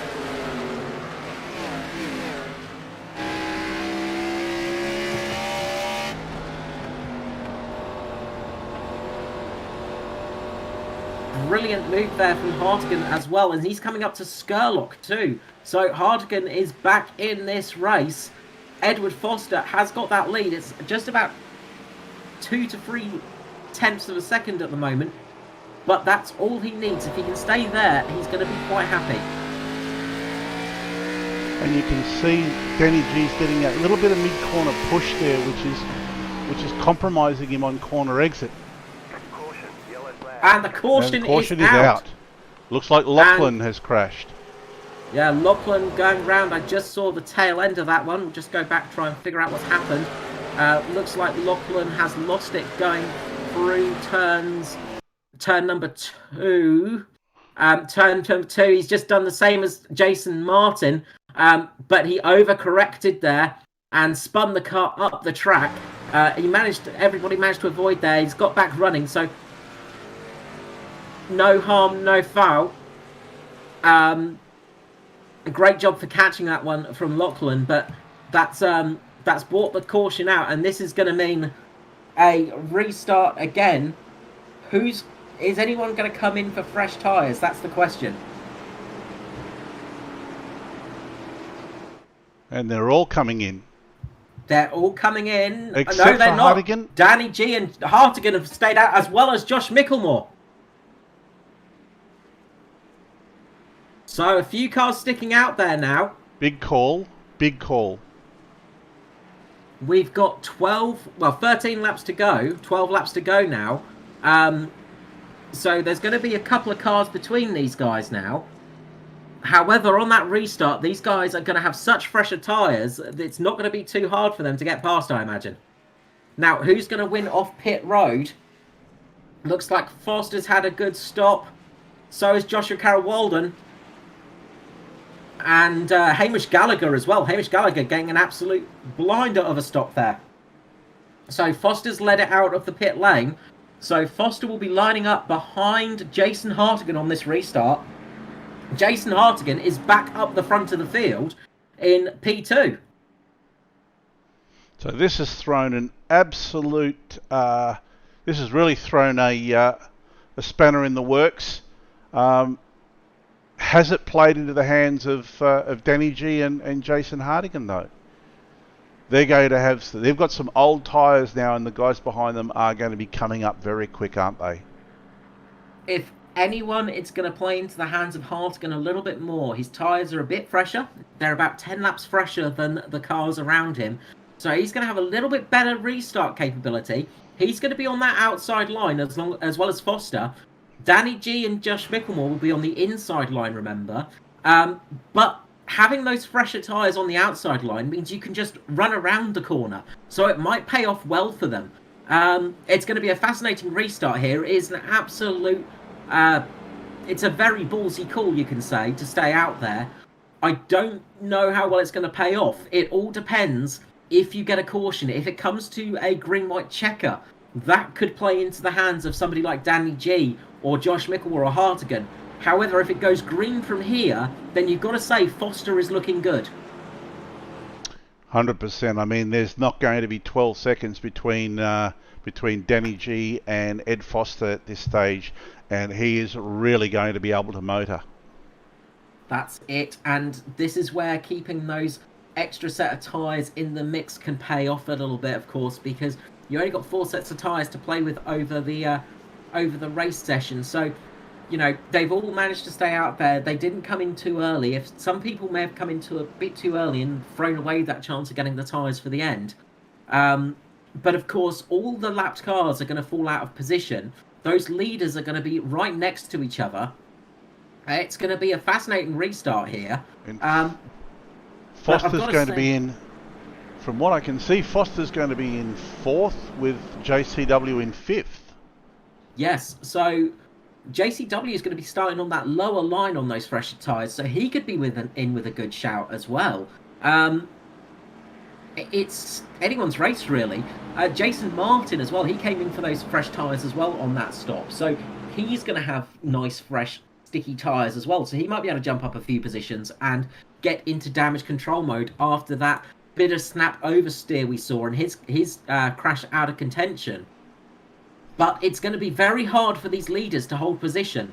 Of course, Jason Hartigan is going to want to try and get this win because he's been battling for it for all night. Of course, Josh Mickelmore had such a great lead earlier in this race. Danny G, he's been running up in that sort of top 4 all night long. They've been doing great jobs. But with those tyres being some 40 laps old in Danny G's case, 35 laps old in Jason Hartigan's case, and 40 laps old in Josh Mickelmore's case, I don't think they'll have the pace to do anything about them. These fresh tyres will just sail past them. So the lights will go out on the pace car and we'll be looking at the restart shortly. It's going to be a fascinating restart here. If everybody keeps it clean, this could be a great opportunity for JCW and Edward Foster. The pace car comes in. Danny G is going to lead away. He drops the hammer quite quickly. They get a lot of spinning on the wheels for both Danny G and Mickelmore. Expected to happen with those slightly worn tyres.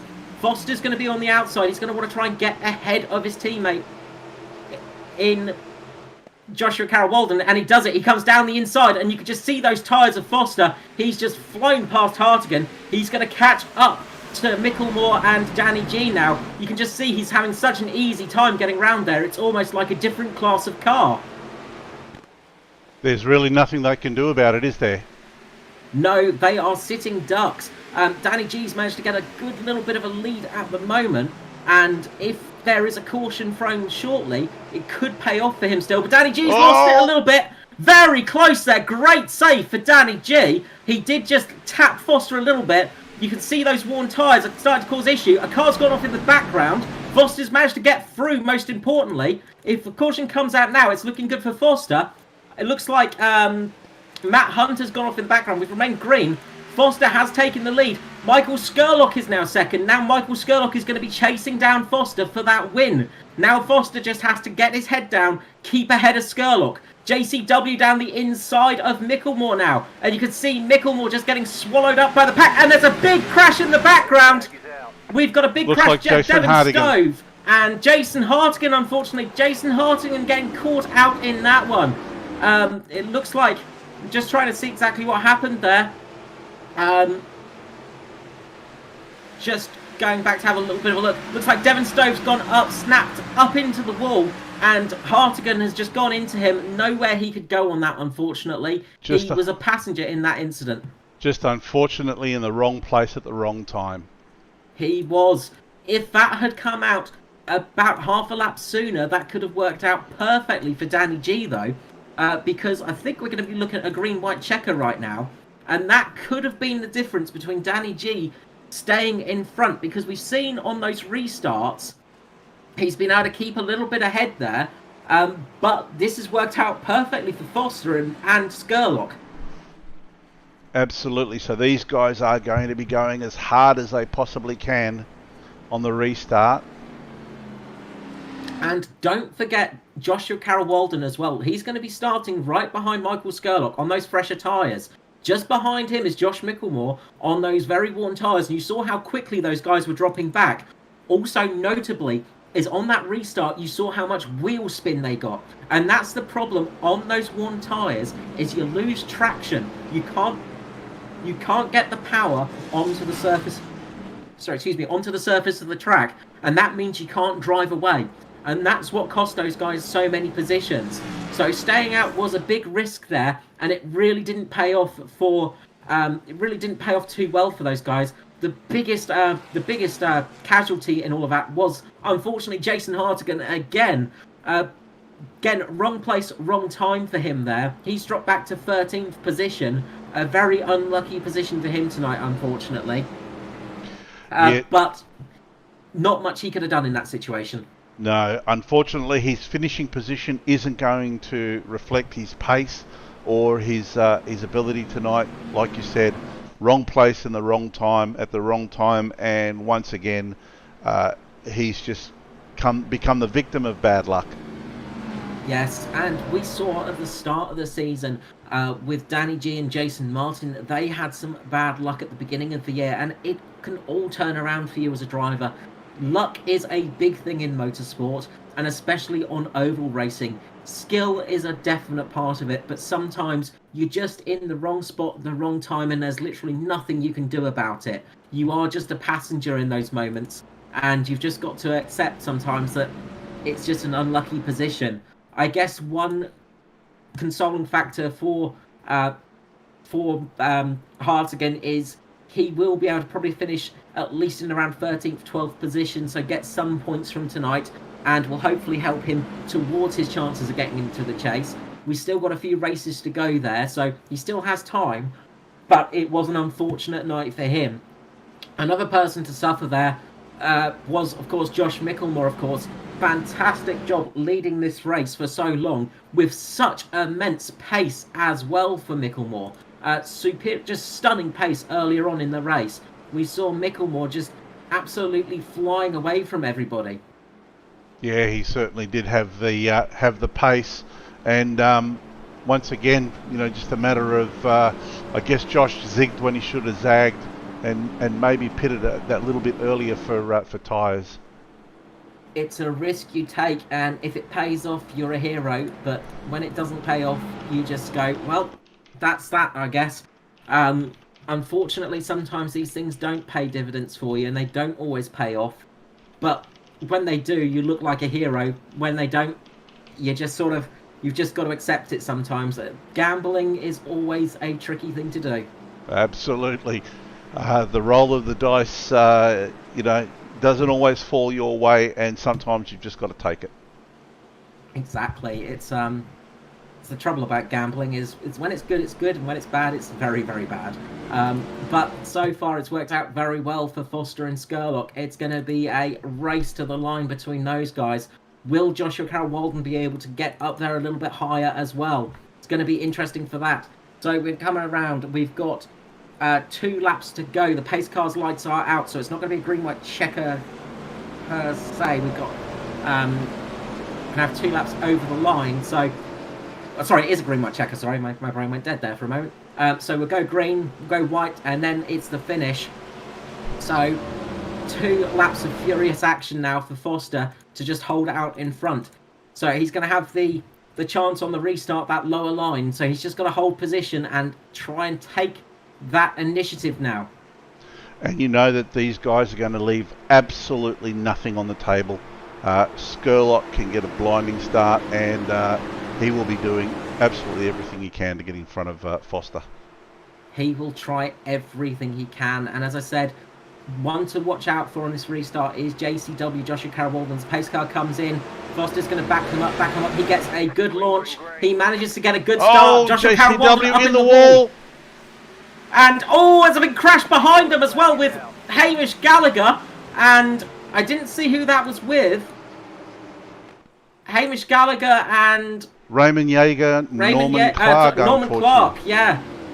Got caught up there and into the wall. But behind them as well, there was another car having a bit of an accident as well. I couldn't see. There was a few cars having an accident on that restart. JCW didn't have such a good restart either. He clipped the wall on the restart. I think maybe I don't know. He might have been escorted wide. I didn't see, but I did see him hit the wall. So this is going to be interesting. So this is the final lap. So does this mean the race is going to finish under the safety car?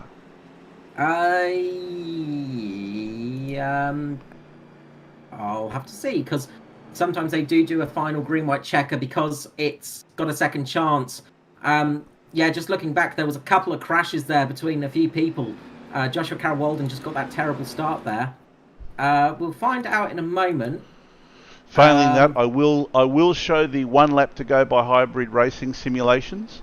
Yes, of course. We'll get the sponsorship out the way. Absolutely. Of course, track cams for Gourmet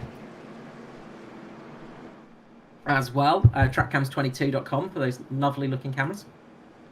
Absolutely, with Abruzzi for their race wear, their custom sim racing wear, gloves, boots, shirts, jackets. Virtual Motorsport Mentor, hybrid racing simulations for all your sim racing needs. Brett is the man to talk to, and of course Juan from iLiveries, who makes amazing liveries. I've actually just got 2 new liveries done by Juan, and we'll be launching those tomorrow, and they look phenomenal. And so the green-white checker was cancelled. So it is a victory finally for Edward Foster. It has finally come his way in the Cup. Been a long time coming for him. He's been up there and thereabouts all season long and having some great consistent races. Michael Skurlock comes in second, with Danny G taking a fantastic 3rd position. He stayed out there on those tyres, and it did pay off for him at the end. He managed to get in the top 3 there. Josh Micklemore just scraping past into 4th position. So he finished in 4th in the end. Not a bad position. JCW, Joshua Carroll-Walden, in 5th position. Stephen Williams doing a great job from 22nd position up to 6th place. Lachlan managed to finish 7th in the end, despite a couple of spins in that race. He finished in the top 10. Ayrton Smith came in 8th position. Bradley Allison, 9th. 10th position was Jason Martin. He managed to get back into the top 10 after that earlier mishap. Hamish Gallagher finished in 11th at the end. Norman Clark, 12th. Phil Otto, 13th. Jason Hartigan, 14th. 15th was Raymond Yeager. Matt Hunter in 16th. 17th was Tristan Koch, with Brendan Bartlett in 18th. Aidan Schultz in 19th. 20th with Devon Stove. Darren Burnfield in 21st. Kai Sloggett, 22nd. But brilliant job for Edward Foster. He is going to be so happy about that, I'm sure. He's taken 2 wins in the ANZCAR series in the past 2 nights, taking the win in the National Cup last night. Sorry, the Grand National even, and of course the Cup series tonight. I'm sure he's going to be stoked about that one. And from a bit of a ropey start of that race, you've got to say, with the cautions, to a brilliant finish. Yeah, absolutely brilliant finish. And like I said, Foster really knows how to put that strategy together. He was working his plan, and the plan worked out for him brilliantly. It did indeed. And what we'll do is we'll grab down our race winner of Edward Foster for the JP Motorsport team.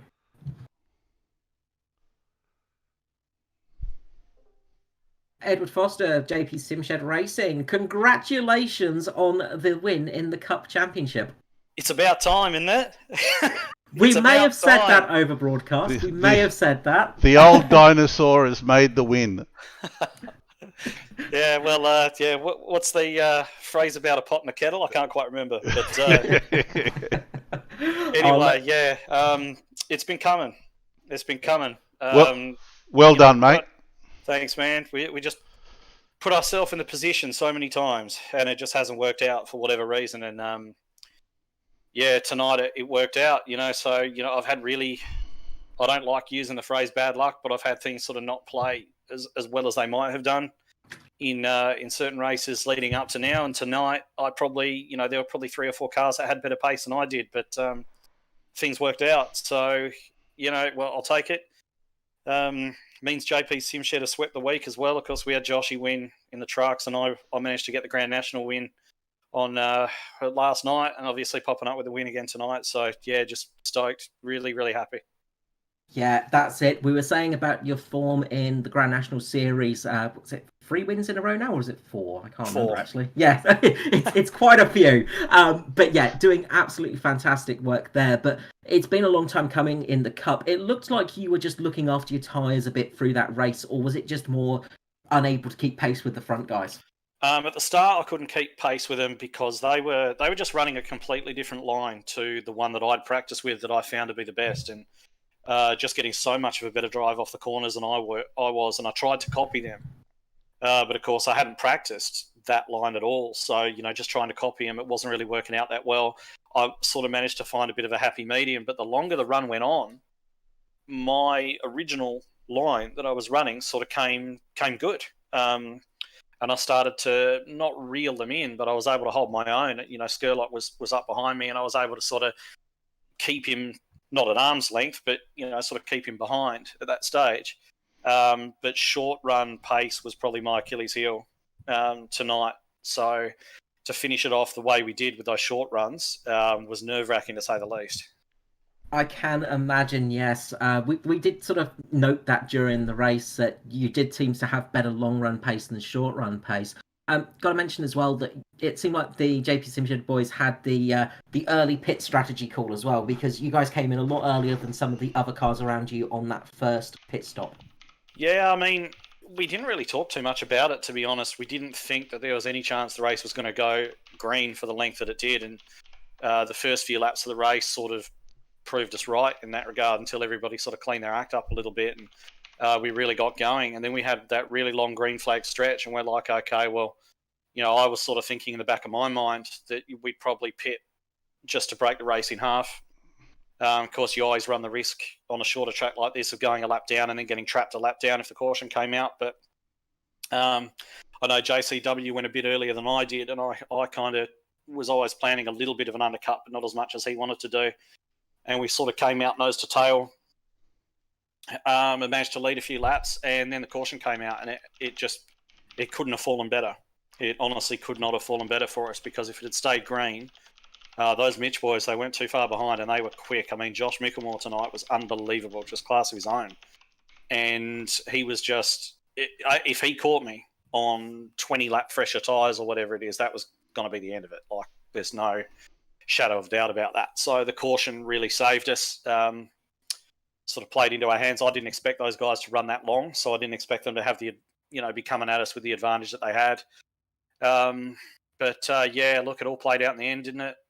Managed to have a nice little fight there with Danny G, and managed to keep him behind. And then, coming down the pit road, he kind of faked that he was coming down at the last minute. He decided to stay out, and those guys have stayed out. And we've come back out with fresh tyres, and fortunately we're able to restart right on the back of them. So, they did what they could to keep us behind, but they were completely fair about it, as they always are.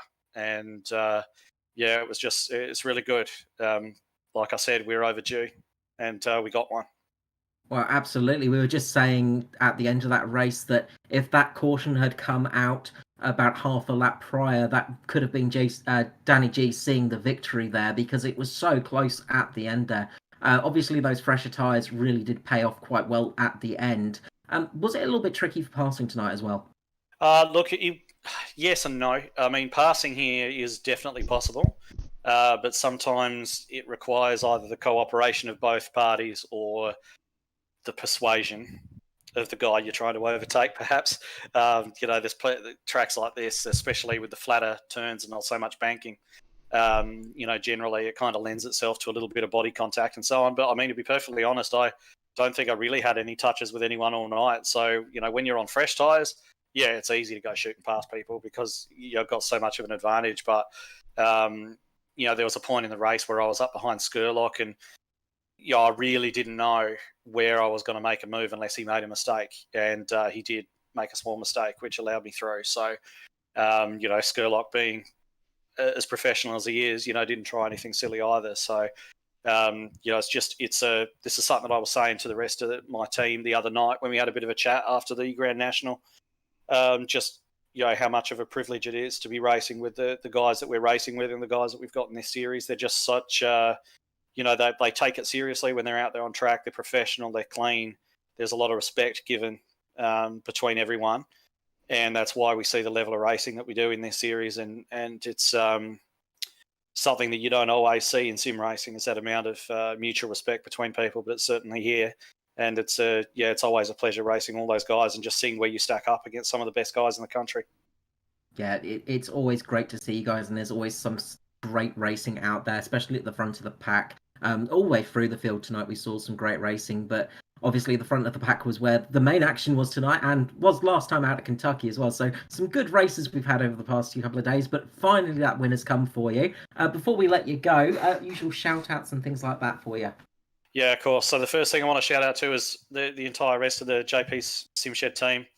They're just awesome guys to work with, and we're just going from strength to strength as a team. We've always got somebody in these races that's sort of in and around where the fight for the win is, and just about everybody in the team is in the form of their life at the moment. These guys, they push me along, and they push each other along as well. So it's fantastic working with them.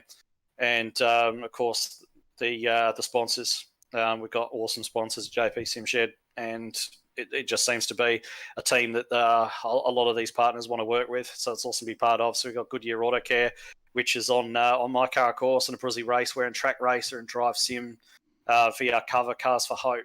All those guys. So I'm really, really happy for all of them as well to be able to bring them a win. So we'll see what we can. Got to take a deep breath and come back next week. Well, we've got a week off next week, don't we? It was off week, and we'll come back, and we're really close to chase time now as well. So it's all starting to get really exciting. Yeah, of course. After a week off, a rare week off, we've got 4 races to go, and then it's the chase. So obviously you're pretty much set into that now, of course. So hopefully we'll see you back up in the booth before the chase. Hopefully you can get another couple of W's under the belt before we get into the chase season. Yeah, I'd love to. That's going to be the aim, but I think everybody's aiming that way, and there's probably about 7 or 8 guys who you could put a finger on and say that they've got a chance of winning week in, week out. So it's not going to be easy, but look, if things play for us like they did tonight, maybe we'll be okay and grab another couple. I'm just going to enjoy this one for now. Enjoy it while you can. Enjoy yourself a bit of a beer or something like that for this one. And we'll see you again sometime soon. Thanks so much. Thank you so much, Edward Foster. Excellent. Thanks a lot, guys. Edward Foster there, of course, of the JP SimShed team. No bias, of course, from the commentary booth, especially from from JP himself. But next up, we're going to grab down Michael Skurlock, of course, our second place finisher for the Pace Syndicate team. So, Michael Skurlock, congratulations on that P2 finish. Yeah, thanks, Carly. Thanks, JP. I thought you forgot about me there. Edward taking up all my airtime. Yeah, he was just taking up all the airtime, mate. But we didn't forget about you. Congratulations, Mick. Yeah, cheers. No, good on to Edward too. He drove well. He's had a bit of a dry streak in the cup, so he needed a moment just to let his joy out there.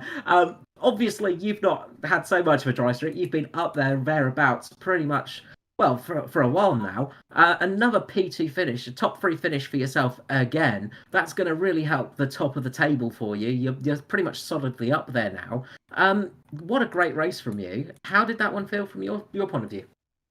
Well, I don't know. The car was totally different to how it normally is around here. So normally you'd get like a tight car. This was just crazy. This is just hanging it out. But it was also, there wasn't a time really where the things warmed up where you could put your foot down. So it was always on edge. It was always on that verge of coming around, and you couldn't really just drive out a slide either. If you tried to keep your foot in it, it would just slowly keep going around until you just ended up going all the way around, which unfortunately happened to Jason, I think, near the end there. But if it wasn't for yellow flags, I wouldn't have been anywhere. I think I'd probably be 7th, 8th. I couldn't really come to grips with it, No, it looked like a bit of a struggle out there. We saw you had a relatively good start and worked your way up the field and then dropped back a bit in that long green period. I think it was from that third restart. I think you dropped back a few positions, of course. But it did look really tough out there. And it did not look that fun to be racing. Oh, it was fun. It's just, yeah, I don't know. On that third restart, I just had older tyres than everyone else because me and Jason stayed out. And if it was just two people, I could run the pace. But once I see people in the rear view, because like it's around there, everyone closes right in on the corners, and then they spread out on the straights. But all you can see in your top rear view is just the car right up you, and you start freaking out. So I'm not good with that. That's something I've got to get better at, is just withstanding the pressure from behind. Yeah, it can be very stressful. Let a secret out there now, didn't I? I'm going to practice. You did, indeed. Well, I said actually in the broadcast, of course, when you've got that bright purple car of Jason Martin in your rear view mirror, it's quite intimidating sometimes. So I don't blame you at all. And it is. I don't like having big purple things in my rear at all. Not a fan of that, obviously. Well, there goes my PG rating. Yeah, before we carry on with that, anyone you'd like to shout out to tonight, Mr. Skurlock? Yeah, just out to everyone that races. Everyone did well there. I thought at the start we were going to have a yellow flag, like the whole thing was going to be under yellow, but everyone pulled it together and we had some of the longest runs we've ever had. So it was awesome that everyone just got patient and just relaxed into it a bit. Obviously, you guys for putting on the show. Pace Syndicate, Blip Clothing, BLIP Clothing, Worm Paints, and yeah, everyone puts the league on. Edward, Danny G, and Matty Hunter. Thank you very much. Awesome, and thank you so much for joining us, Mick. We will hopefully see you again. 4 races, obviously, until the chase. So we're getting close now. Off week next week, but when we come back, hopefully we'll see you in the box again soon. Yeah, cheers, boys. Thank you. Michael Skurlock there for Pace Syndicate Racing. Another great finish for him. He's been very strong, especially towards the end of this season. But next up, we've got Danny G, of course, had a very strong start to the season for the Mitch Motorsport team and has kept strong and kept up to the sharp end of the championship standings. Another good finish. And hello, Danny G. Congratulations on that P3. Yeah, g'day, fellas. Yeah, thank you. It was, I think it was pretty lucky there at the end because I was on the old tyres and I didn't think I'd have a chance to stay up in the top 3. But lucky that caution came out at the end and froze the field. Yeah, it looked tricky on that restart. We saw both yourself and Josh Micklemore losing a lot of traction on that restart. The tyres were just spinning around very, very quickly when he tried to put the power down. What was the decision to stay out there on the old tyres rather than pitting for some fresh ones? Well, there was only going to be 10 laps. I was sort of banking on a quick yellow, and then hopefully we'd get a yellow on the green-white checkered, pretty much like we did. I just wasn't out front at the time. And I needed probably about another 4 or 5 cars to stay out, but it was only 3 of us, and I knew straight away it was going to be difficult from there. Yeah, we did say it was very close for you to actually get that one, because I think if it was about half a lap sooner for that caution to come out, you would have got that victory, I think. It was very, very close there, but you did end up just losing those positions. But only dropping to 3rd place is a really good result considering the difference, the disparity on the tyres. I think it was about 40 laps difference on the tyres from that restart. So great restart again, and great pace from your team as well tonight. We saw yourself, Jason Martin, of course, who had that spin, unfortunately, and Josh Micklemore as well. Just tremendous pace out there once more, and it was a 1-2-3 start as well for the team. So you guys are obviously doing really well in getting the pace of these cars working for you. Yeah, I think we all thought we had a shot to win that. I know Josh was pretty much untouchable in the beginning, but once he fell behind, then Jace had a shot. He messed up, and I thought I was slightly faster than Edward on that green flag run at the end there. I just couldn't get around him. I didn't want to touch him up too early. I wasn't desperate enough. It was just unlucky the caution flag came out, but I did get a couple of good runs on him, and I thought, if I just keep working him for about 10 laps, I could get it. But it wasn't to be. I'll take the 3rd place. Yes, and just speaking about those runs, because there was one major sort of moment, I think, towards the end of there. You had a bit of a loose car coming out the corner and just very, very minor contact towards Foster. Very well held there. But from your perspective, was that a bit of a brown alert moment? Was that just off the restart? I know I got close. I'm not sure if he hit me or not. I think it was the restart. Yeah, it was. It was. If it wasn't touching, it was pretty much a cigarette paper between you two guys. Yeah, I was trying to dime in the corner, so I'd go in low, sort of go up high in the centre, and then come back down low. And I was just trying to pinch because I was having a pretty good drive off. So if I could just straighten the exit, which is what I was trying to do, so I had to pinch him down a bit. But I knew once he got to me, it was going to be over. Yeah, it worked out well in the end, though. You got yourself another podium finish for the season. It's been a great season for yourself so far as well. You've been up at the sort of pointy end of the championship as well, and obviously we're going to be looking at the chase in 4 races' time. How are you feeling about going into the chase? Yeah, not too bad. There's only a couple of tracks I'm worried about. I don't know if I'm going to end up on top of the points, even with the 4 drop rounds. I think a lot of that, because I unfortunately lost a lot in Indianapolis. So I'm not actually sure who's going to end up on top, but could be interesting. And I'm only really worried about the Roval, I guess. I'm not too good on the road courses, but that's still quite a while away, so a lot of time to practice. Yeah, you got some time before we hit that, of course, and a few different races before then. But hopefully things will go well in the chase campaign for you, because as I said, you've had a fantastic season, a very strong season of being up in the top end of the championship at least. Just a very strong season all in all for you. So congratulations, and hopefully we'll see you up in the booth again. But before I let you go, anyone you'd like to shout out to tonight? Yeah, Josh, Jace, Bob King for the paint jobs, and yeah, we'll try and get these cars back up to victory lane the next couple of weeks. I think we got a week off now, actually. We do indeed. Yeah. Yes, we've got a week off next week, which will be nice. So enjoy your week off, and we will see you when we come back to racing. Thank you so much, Danny G, for Mitch Motorsport. Too easy. Thank you, and thank you to you fellas too. Always a pleasure. So, good race in the end. It started off a little bit ropey, but in the end, it came good. And did it come good? That was one heck of a finish, JP. 100% there, Carl. That was a great finish. It did look like it was going to be a safety car fest at the start, but everyone seemed to calm down and get to the task at hand of racing. I probably would have liked to have seen the race finish under green, but a win's a win, and Ed certainly deserved it. He, great strategy, great driving by everybody. So, yeah, awesome running. Absolutely, another great finish. This season has been full of them. So, as we said, we've got a week off next time out, so we'll be back with you on July 30th for 100 laps at the Michigan Raceway. So, until then, we wish you all a good night and wish you well from the Abruzzi ANZCAR Cup. Thank you for joining us, and we'll see you next time. Bye-bye. Bye-bye.